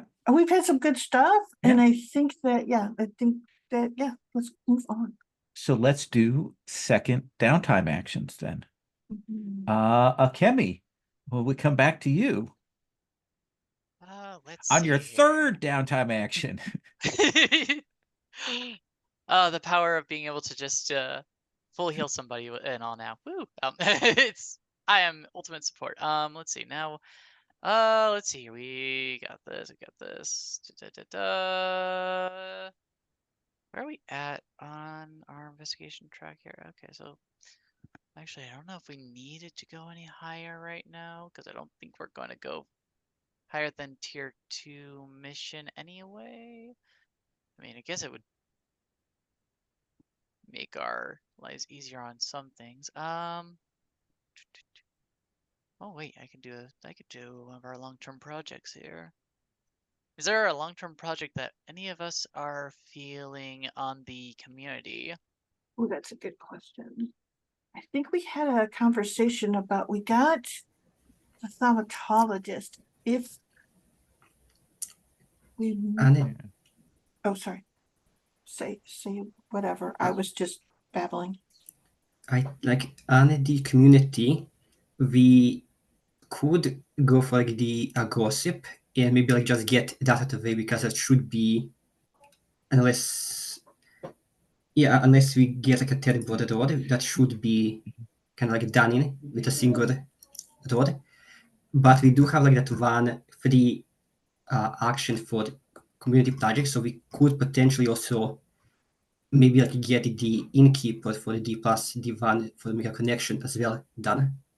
And there's also then the alchemist here with the 1 extra die when directly engaging a supernatural creature or monster. First, yeah, have to that. get the innkeep to be able to get to the alchemist. Oh yeah, okay. Because that Yeah. might be useful. You know what? Yeah, because we had that like extra downtime with our series ability. Maybe we'll have that for possibly the gossip, and I work on the innkeep. Sure. Yeah. Like, what is it that you do to help kind of recruit? Is it you distributing out these goods? Is it the food? Is it a network of contacts? What do you think that is? I think in this situation, it's that thing of like Akemi is kind of taking the thing of like, okay, well, my prowess is these relics and everything. So what they are kind of doing is they're kind of making a few little bits of tinier little relic kind of like creatures that are there for basically just helping in like transporting of goods and such around. Yeah. What do you want to roll that with? That is a good question. Let's see. I would say that is probably that's a good I would say probably on the I probably on either Perceive? perceive. I Yeah. think perceive is probably where Yeah. I'd go with it. Do you want to push yourself? Oh yeah, I have no stress right now. Woo, Yeah. now we have stress. All So right. roll us 2 dice. Ooh, Woo, that is nice. 4 ticks towards that. So we'll. All right, so we're in a good place to have that complete whenever somebody does that. Absolutely. Perfect. Woo. 37. What would you like to do for your second downtime action?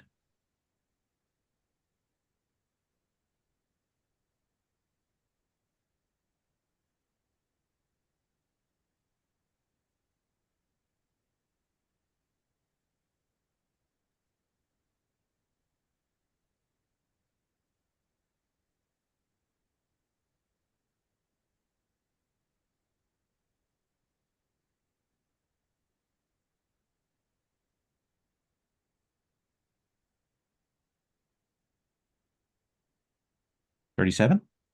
Yeah, I'm just thinking. Oh, sure. I just wanted to check.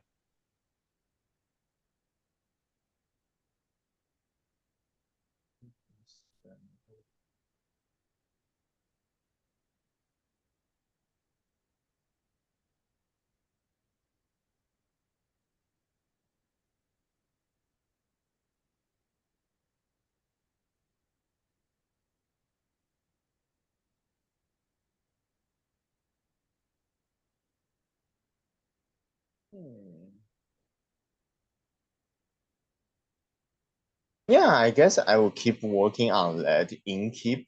Okay. What is it that how does 37 use their knowledge and foresight and skills to bring that person into the circle of your friends? Yeah, I think.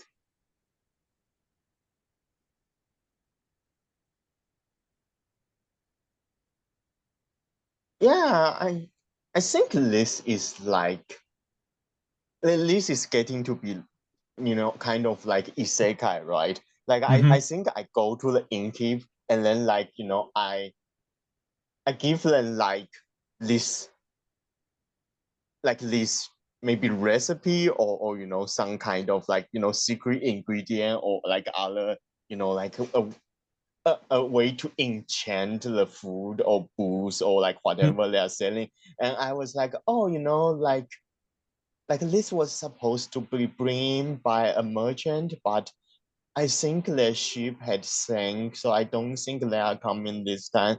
So you might as well be the one to bring it to the city. And like I just, and I like like I will give you this in exchange for discount and whatever.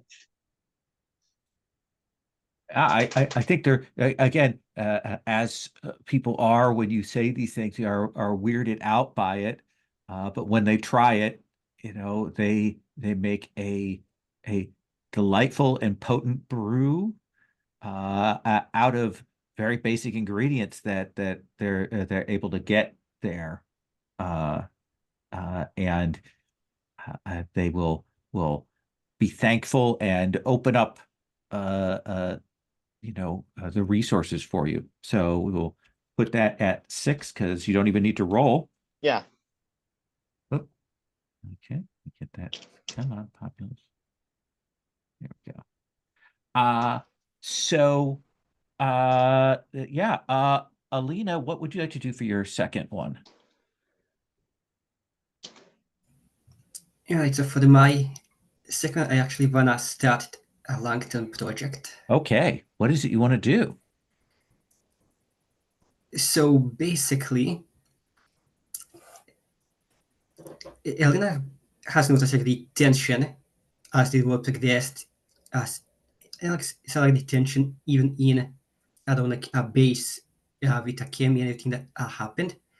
And when I say that, perhaps also as she was early on, like in the town, like finding the supplies to use, like she knows like the people and how the populace is in general like pretty down because of the cancelled holidays, the cancelled culture. And I think Alina will, because I think how everyone is just not doing that well, and they need something to like, even if just for a day or so, just take their minds off things, just like, relieve some stress. Okay. And seeing how they are in a theater, I think Lena is going to try and see if she can get for like one night, get like a little theater show going on to like help everyone like in the area and possibly other areas, other districts that could potentially come, like just help them relieve some stress. I like that. I think that's going to be a bit challenging. So I'm going to put a 6 segment clock on that. Um, but you may also spend points from your support and supplies if you want to add ticks in this. That's going to be my compromise on that. What do you think you want to roll for that? Now I will say that from leveling up last session, I did take the no sleep skill, which means that during each downtime phase, I get 2 ticks to distribute among any long-term project clocks. Nice. So I think I'm gonna use. Question: can I distribute those ticks even to community projects? Yeah, you could Which- put both into community projects. You could put one in. Okay, so should I put 1 tick into the gossip just so we can guarantee that? Okay. Yeah, okay, I think I'm gonna put 1 tick into the gossip just to guarantee us to get that when we do our free Okay. action for that, unless you want to do something else with it. And I'm gonna put 1 tick into the long-term project. Okay. As for well, I think like Elena, like she took, like she saw some of like the accessories in the supply, and she basically like got like a little pile of this. Those just like to use it as potential costumes, like for the theater play that she like plans to put it. But I think like before anything, she would actually go to charity because the theater does belong to charity, and unlike everyone else in the theater, charity is the only one that has any experience in a stage play, how it's supposed to look, what goes behind the scenes. So I Yeah. think Elena will go like to charity first. Okay. Does that feel like empathize? Yeah, I want to say empathize because I think like as Elena goes there, like maybe like how this scene where Elena like notices that Charity is upset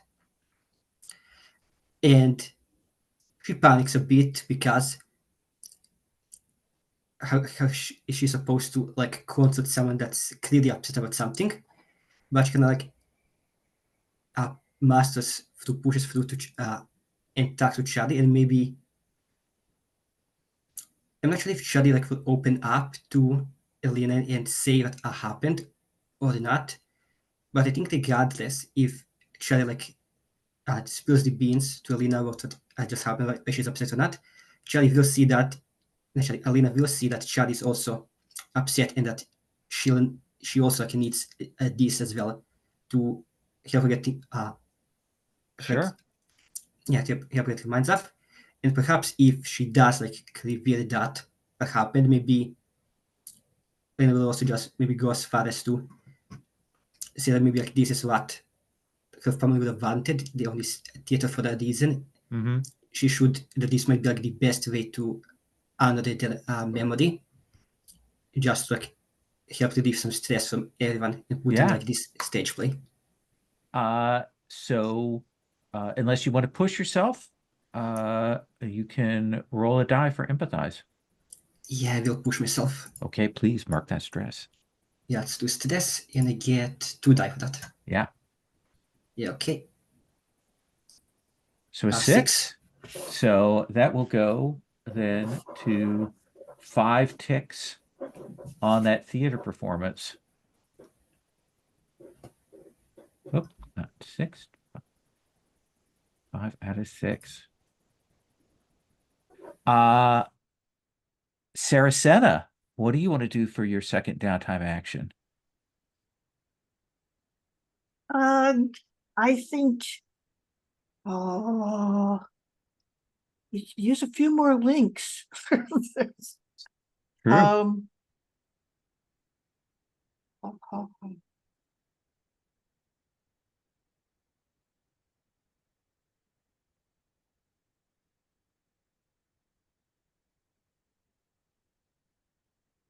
I do it. I'm gonna have to do it with a chemi, just because those become universal for a chemi, I Okay. believe. So that gives us the most bang for our buck. Yeah. Oh, I know. I think honestly, because I already have like 4 with you. I think it'd be better to kind of go with somebody else just because I already have like my that way. you got 4 ways you can help someone. Okay, Yeah. sure. All right then. Well, let's see here.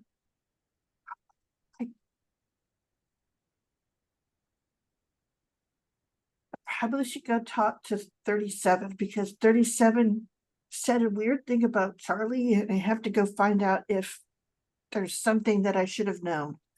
So, all right. So Yeah, yeah, yeah, sure. 37, where will Saracena find you? Yeah, I think I think like this time like we have kind of a reverse of the whole Charlie following 37 and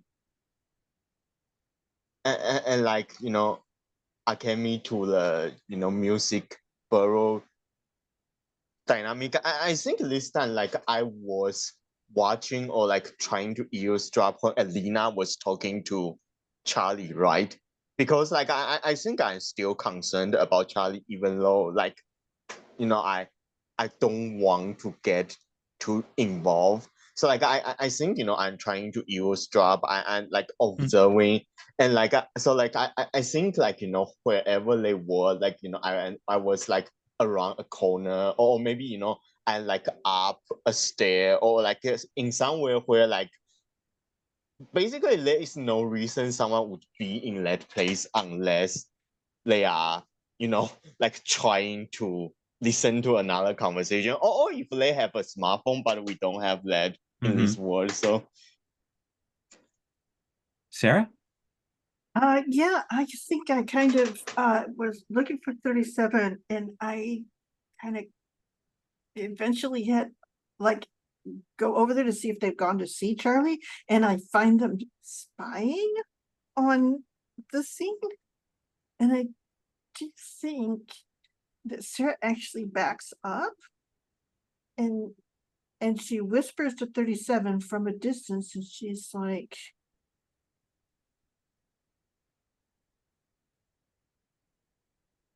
why are you just watching? yeah, and I think like when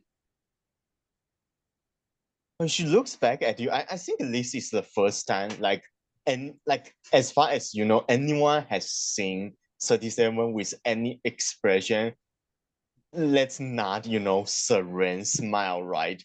And but like you still can't read what she's thinking, but she has this more like I would say it's like classic Akemi Homura kind of expression, like cold and like kind of mouth downturned and like like deep deep front kind of like expression. And like I I think like the first thing she say is that, well, what else do you expect me to do?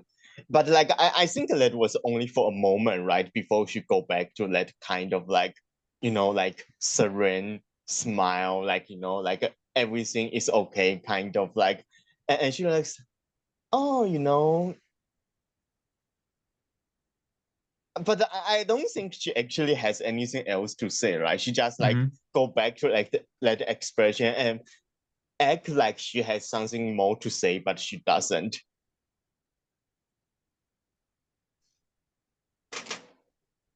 And I think Sarah says,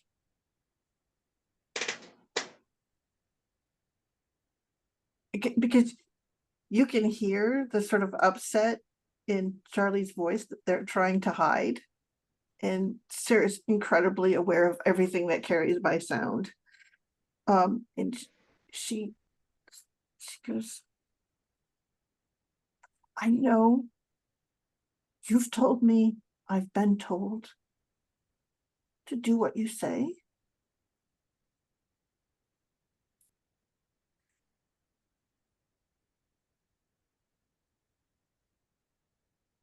Is there some reason?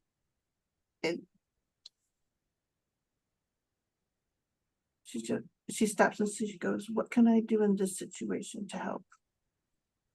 You see her trying not to be upset.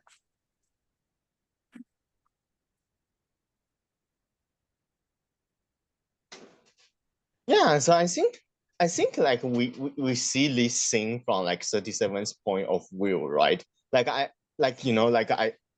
she's like looking at Saracena, and like I think there was a moment where we cut to like like the continuation of that flashback about 37 and Charlie. And like I think we have a brief moment like seeing what her magic is like at full power, where like we see these raindrops rising from the sky, rising from the earth into the sky, right? And there's lightning also coming from the ground and going back into the sky. And like for a moment, it looks like everything is like disintegrating until like we see that they are kind of like rewinding, like like as if a video is like a documentary is being fastly rewind, and then like we go back to this moment, and then I think 37 just shakes her head and say, you don't know anything. There are things that we simply cannot change, that no single person can possibly change, no matter how hard you try, no matter how well you mean. And like I think like at that point, like I'm starting to walk away unless Saracena stops me, right? Yeah. And I think she does. And she goes,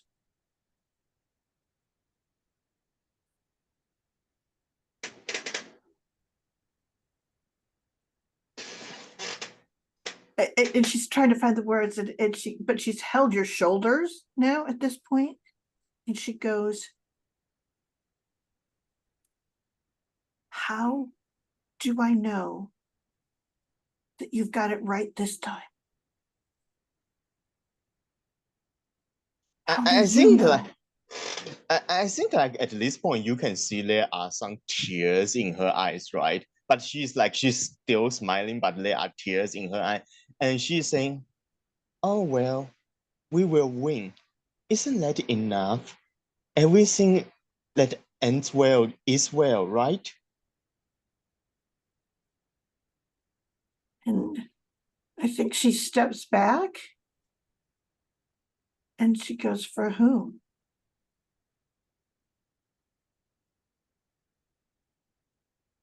Yeah, I think she doesn't say anything, right? And I think at this point she's like brushing your hand off and just like pretty forcefully walking away. So, Saracena, you Yeah. are still going to build links, but I don't think that 37 is going to give you the extra die there. Oh, Yeah, good. actually, I think I Oh. will. Sure, Okay. Because I think like she basically she needs an outburst, right? Oh yeah, Like she no. needs to say these things, even if like she doesn't think it will help. Oh, I like that. I like that. So there is that you do get that reaction from 37. Sarah, is this empathize? Is this forgive? Oh, that's a good question. I do think that she tried to empathize, and it ends up being that she she realizes she doesn't understand what she's trying to empathize with. Mhm. And she's like, this is just 37. I don't know what to do, but I don't know how to help her, because that's what she wanted to Yeah. do, was help her, you So- know? Roll 2 dice. Okay. 2 4s, so 2 very 4s. consistent. So 37, you may record 3 links with Saracena. Yeah. Akemi. All right.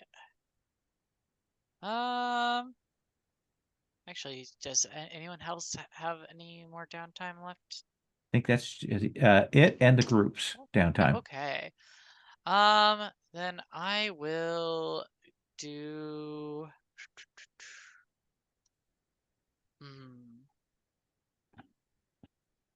I think I will go with probably a downtime with. So we actually have. So we have that. We have that. Yeah. So I think I'll do my make a connection with Alina here. Okay. Now the bigger question is, where's Alina in all of this at the moment?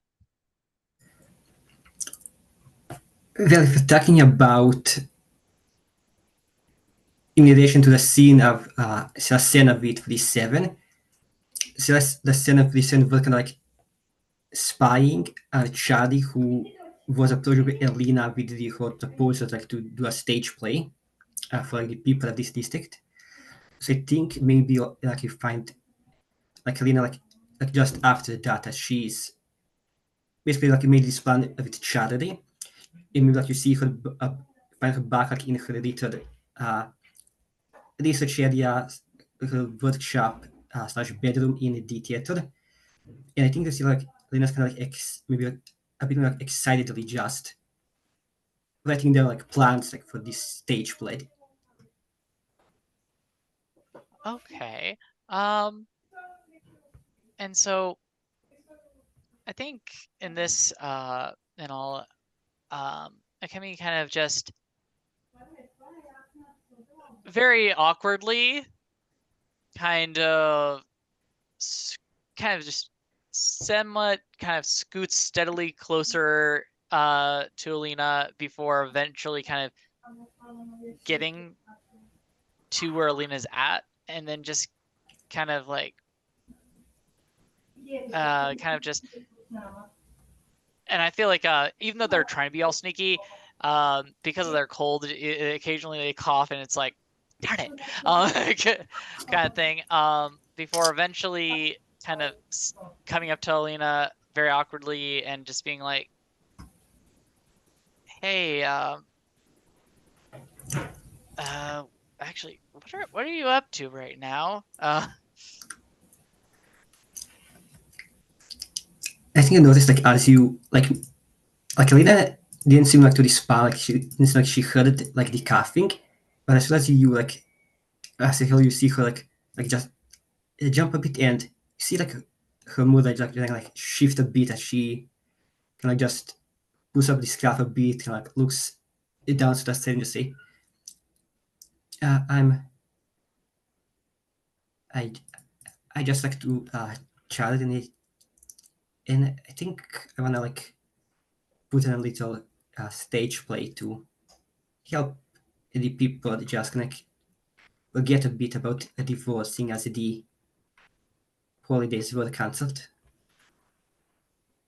Oh, honestly, yeah, no, that actually is a good idea. I don't know if I can help at all with that, but I mean, I would love to at least help you kind of set things up for everybody. I think everybody could really use a little break from the rigors, I guess, of this war. And I'm not so good at this. I also want to apologize.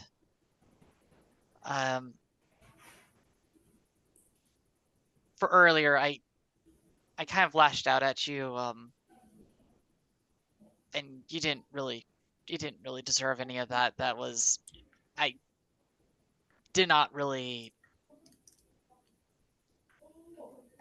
I really should have just kind of kept that to myself and not put my troubles outwardly on you. I just wanted to like say I'm kind of sorry there. You don't need to apologize. I don't believe you would have had that outburst if I didn't just. If you just didn't unpromptly just said what I said. No, what you said was really, honestly, I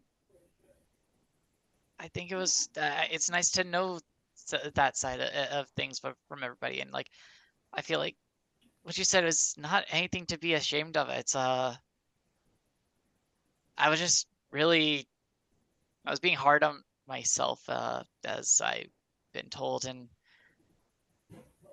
well, I kind of, unfortunately, I just made that your problem in a way. What you said and everything, like I understand, like all that. I can't even put to words. It's just I just wanted to say, like, really, like, just thank you for like even opening up about that, opening up and talking to me about things. It's just I'm very sorry that I wasn't really in the best of the frame of mind to treat that with the proper respect that it should have had. I think like you'll see Kalina just like I get up out of like her like little chair desk and like just like sit and like the match desk that she just like keeps like on the floor as like a bed, and she like just like motion came up to you like sit beside her. And Akemi takes that kind of understands exactly that and just kind of sits down and is like, so what can I do to help you out here and all? I mean, Forget about the stage play for the moment. That still has a lot of technicalities to go through. That if realize when starting to charity. But I think something you can do for me at this moment is, can you promise me that you just won't be so reckless? I'll I- try. I just don't know what else to do and all. Like you, There's a I lot just that you can. There's a lot that you can do. You've more than enough shown your own bravery out in the line of duty, but there is a fine line between bravery and recklessness, and I do think that's a line we're getting very close to crossing. And I'm not sure if this goes, if this is some prompt as well, but and you see Elena just like can I like just take off a scarf and just gonna show it to you, Akemi? You see this scarf. This was knitted by my mother a long time ago, and I fought lost it in the bleeds until I saw it.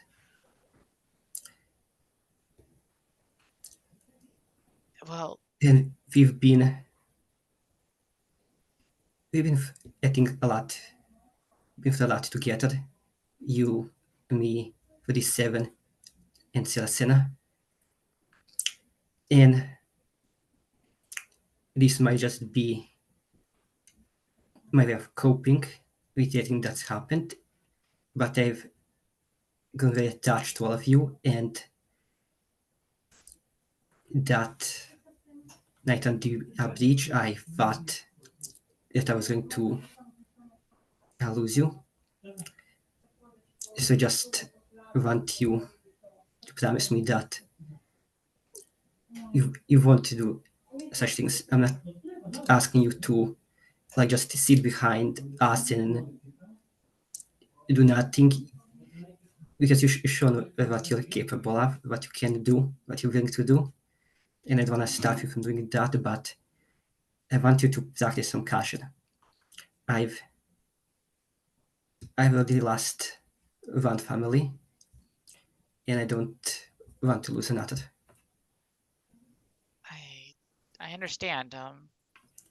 I really do. I'll try to be more careful. I understand the importance of family. A little bit, at least in more of my found family and everything. I never really had a family and all like you, but I don't want to put you through that kind of torment again. Like, I understand entirely. Losing anybody that's important to you is, I can only imagine actually really what that was like.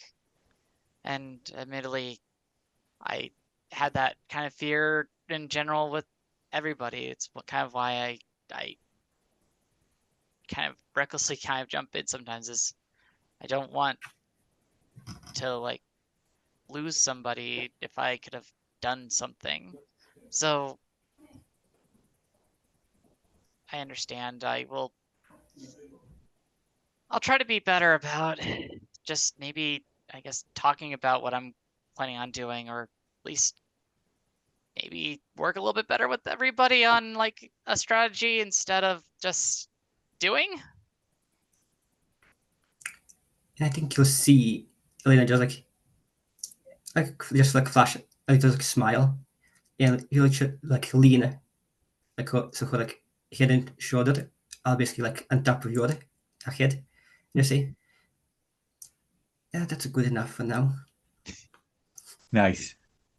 Akemi, what do you want to roll that with? This was definitely on the confess kind of thing here. So you're rolling, because Alina gave you the die. You are rolling 4 dice for make a connection. So many dice. Woo, 6. So that's 4. So Alina, you may mark 4 links with Akemi. All right, we are going to go to end of session XP. Again, Do we have our group? The group one, yeah. Yeah. Good question. Yeah, we could. Oh yeah, I did actually. I went ahead and marked that for the gossip. I assumed that's what you were doing. Oh yes. Oh yeah, that's yeah, awesome. perfect. Yeah, okay, yeah. We just wanted to. Yeah, no. So we'll add those 2 NPCs for next time.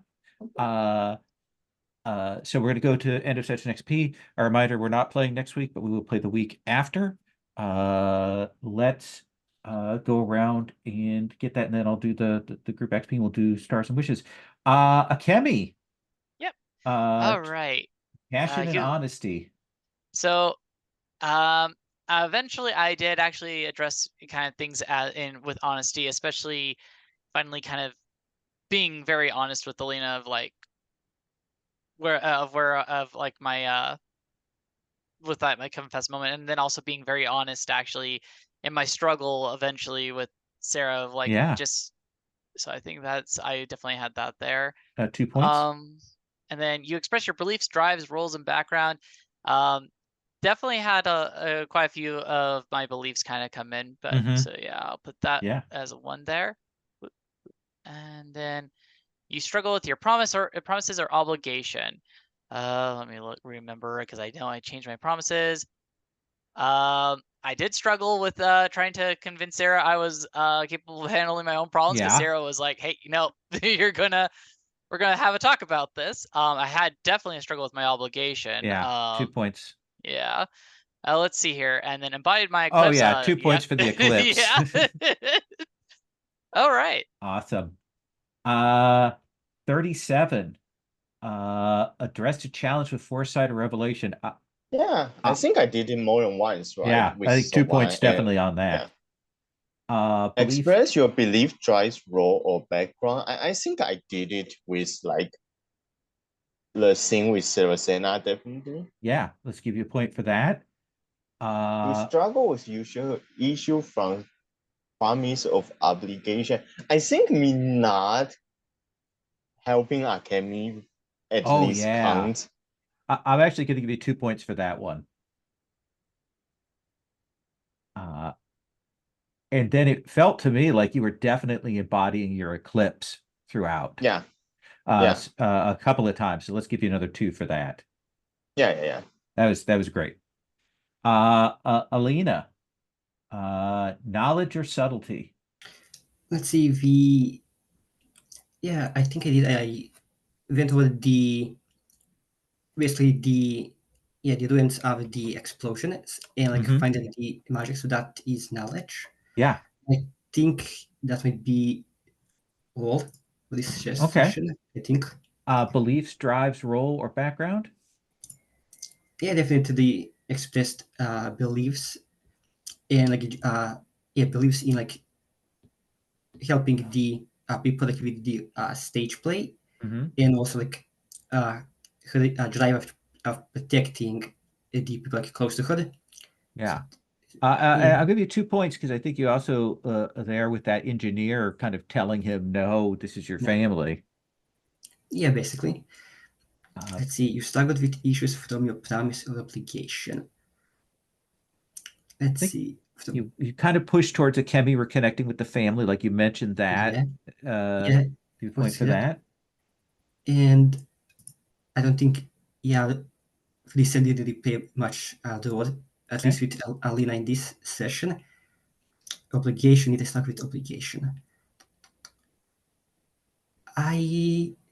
Perhaps we could say that, I feel like if we want to be really generous, we could say that to the fact that Alina probably could like enhance her own like engineering capabilities if she went to MLS instead of just staying with the group. So give you a point for that.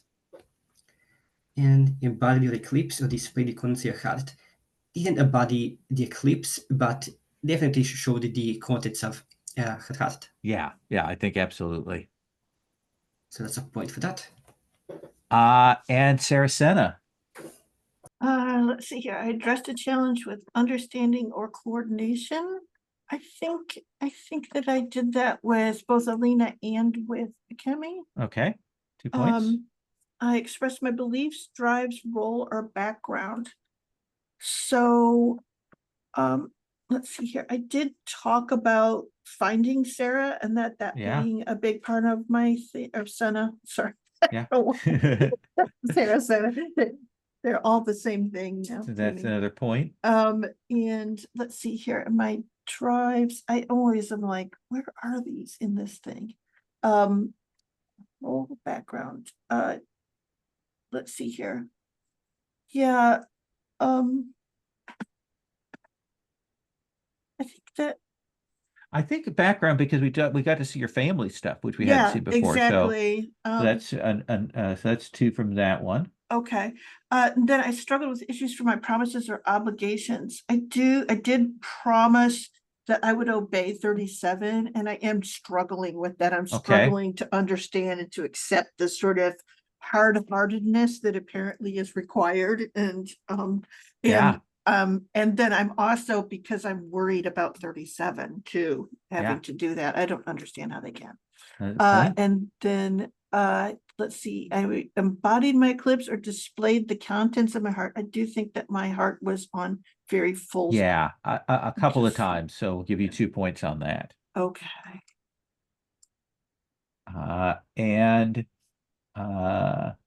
So we will. I think that there was definitely the struggle with your place in the city and protect the citizenry, that place in the city. Tensions between factions, probably not, but I do think we expressed the essential nature and destiny of your group throughout. Mhm.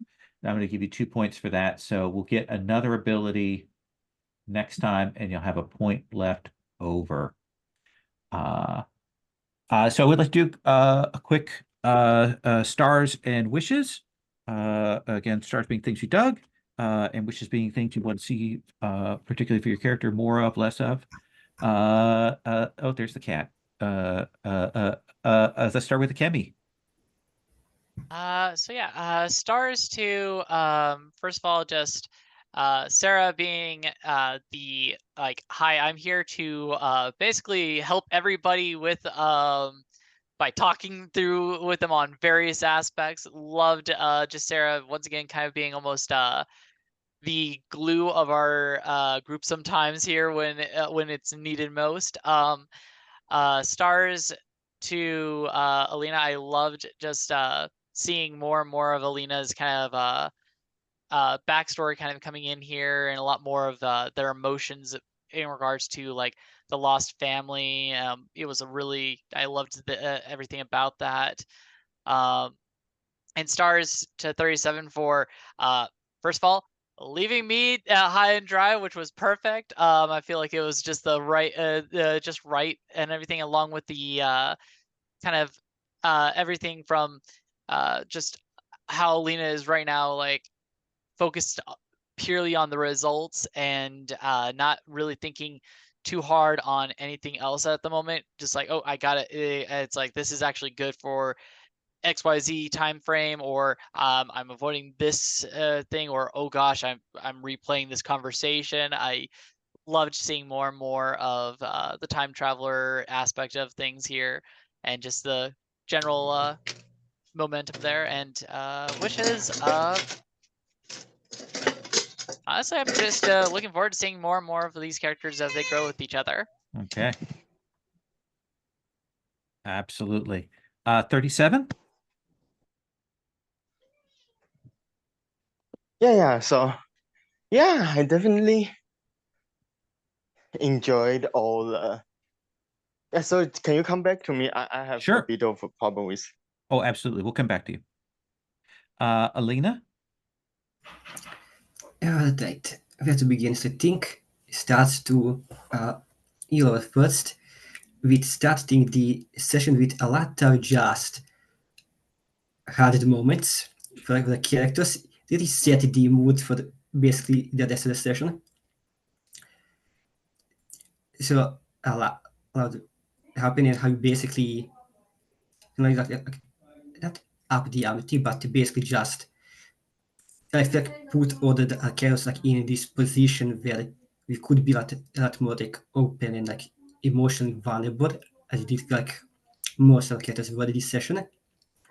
So I think like having those like opening scenes being as heavy topic as they were really like help to set the mood for that. Okay, then let's see, starts to Akemi for the whole like, eclipse phase of just trying to like push like any help away to like focus like on herself, and eventually just moment that she can like just opens up to Sebastian about her own feelings of inequality, and like also the whole like realizing that hey, Scuttle might actually be something great that I have bring into the world. Loved that, and also like, just loved Akemi's scene like with Elena as well, and how both scenes we had at the beginning, they kind of bounced off each other, and like didn't really like want to allow the art one to like to help really, and how in like the last scene you just can like both like put that aside and just like came out together. Loved that. Sasena, to basically just echo what Chris said, love that Sasena is just basically this glue.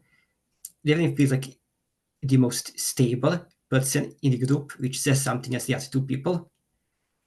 But I think it is like just great how we have Sasena just basically going around and keeping all our characters like in check, basically ensure that we all like are taken care of and helping us with our own individual problems. Really do feel like the parents of the group. Mm-hmm.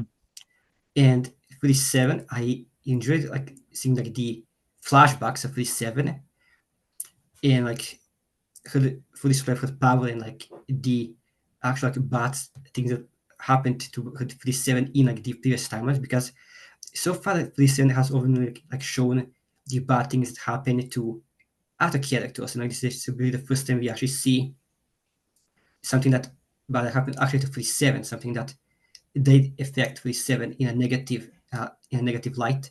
It was great to see that, and it was great like to see 37 also like be a bit more emotional in how she wanted to comfort Charlie but couldn't because of what happened, and also how she how like her mask of everything's going to be okay kind of crumbled a bit with Astracena. And can we just talk about that little moment with Sodvorn when she basically just says basically just, hey, you should know this, but you don't, so I'm just going to extort you for it. Like absolutely unhinged thing to say to someone. Yes. And I loved it. As for the Vicious, I want to see the how the stage play is going to unfold, because next session the clock is going to be filled for that. Yeah. And this is a question of, will something happen in the stage play? Who knows? Maybe something will, maybe something won't. Let's see how that turns out. Excellent. Saracena. Wow, it's just a really good session. Lots of heart and turmoil. 37's time traveler. I played the time travelers before. This is completely different than the approach that I've seen before, and it is tearing my heart out. So there you go. I just think it's a masterclass and such a really good approach to it, and I've just enjoyed every moment of the 37 story. It's spot on. Kemi, your character is heartbreaking, too, and it is, how can I say, I want something good for Kemi. And I don't even care if it means that you're going to learn how to transcend. I just want a Kemi to find their thing and be good with themselves. So I am like totally rooting for you, and for all of those awesome relics that you have around you. It's such good stuff.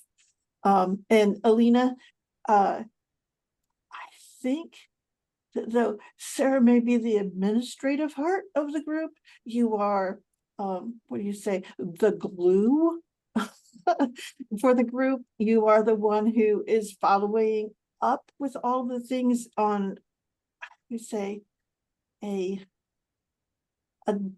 deeply private, personal way, and it's really lovely to watch, because you are doing the same things that Sarah is in a completely different way, and it's really lovely. Love that. The game's been excellent. I love the horrible things that you've done to all our characters, Lowell. And again, I think I will never look at a pair the same way. So thank you very much. Anything wishes? I am excited to see the sort of us putting on a play, or seeing a play be put on in here, and essentially how our life is a little different with those things and what it does for us, maybe for the community. It looks like that's like a sort of interesting way to affect the world around us. And I'm excited about seeing how that works. Excellent. 37, I want to give you another shot.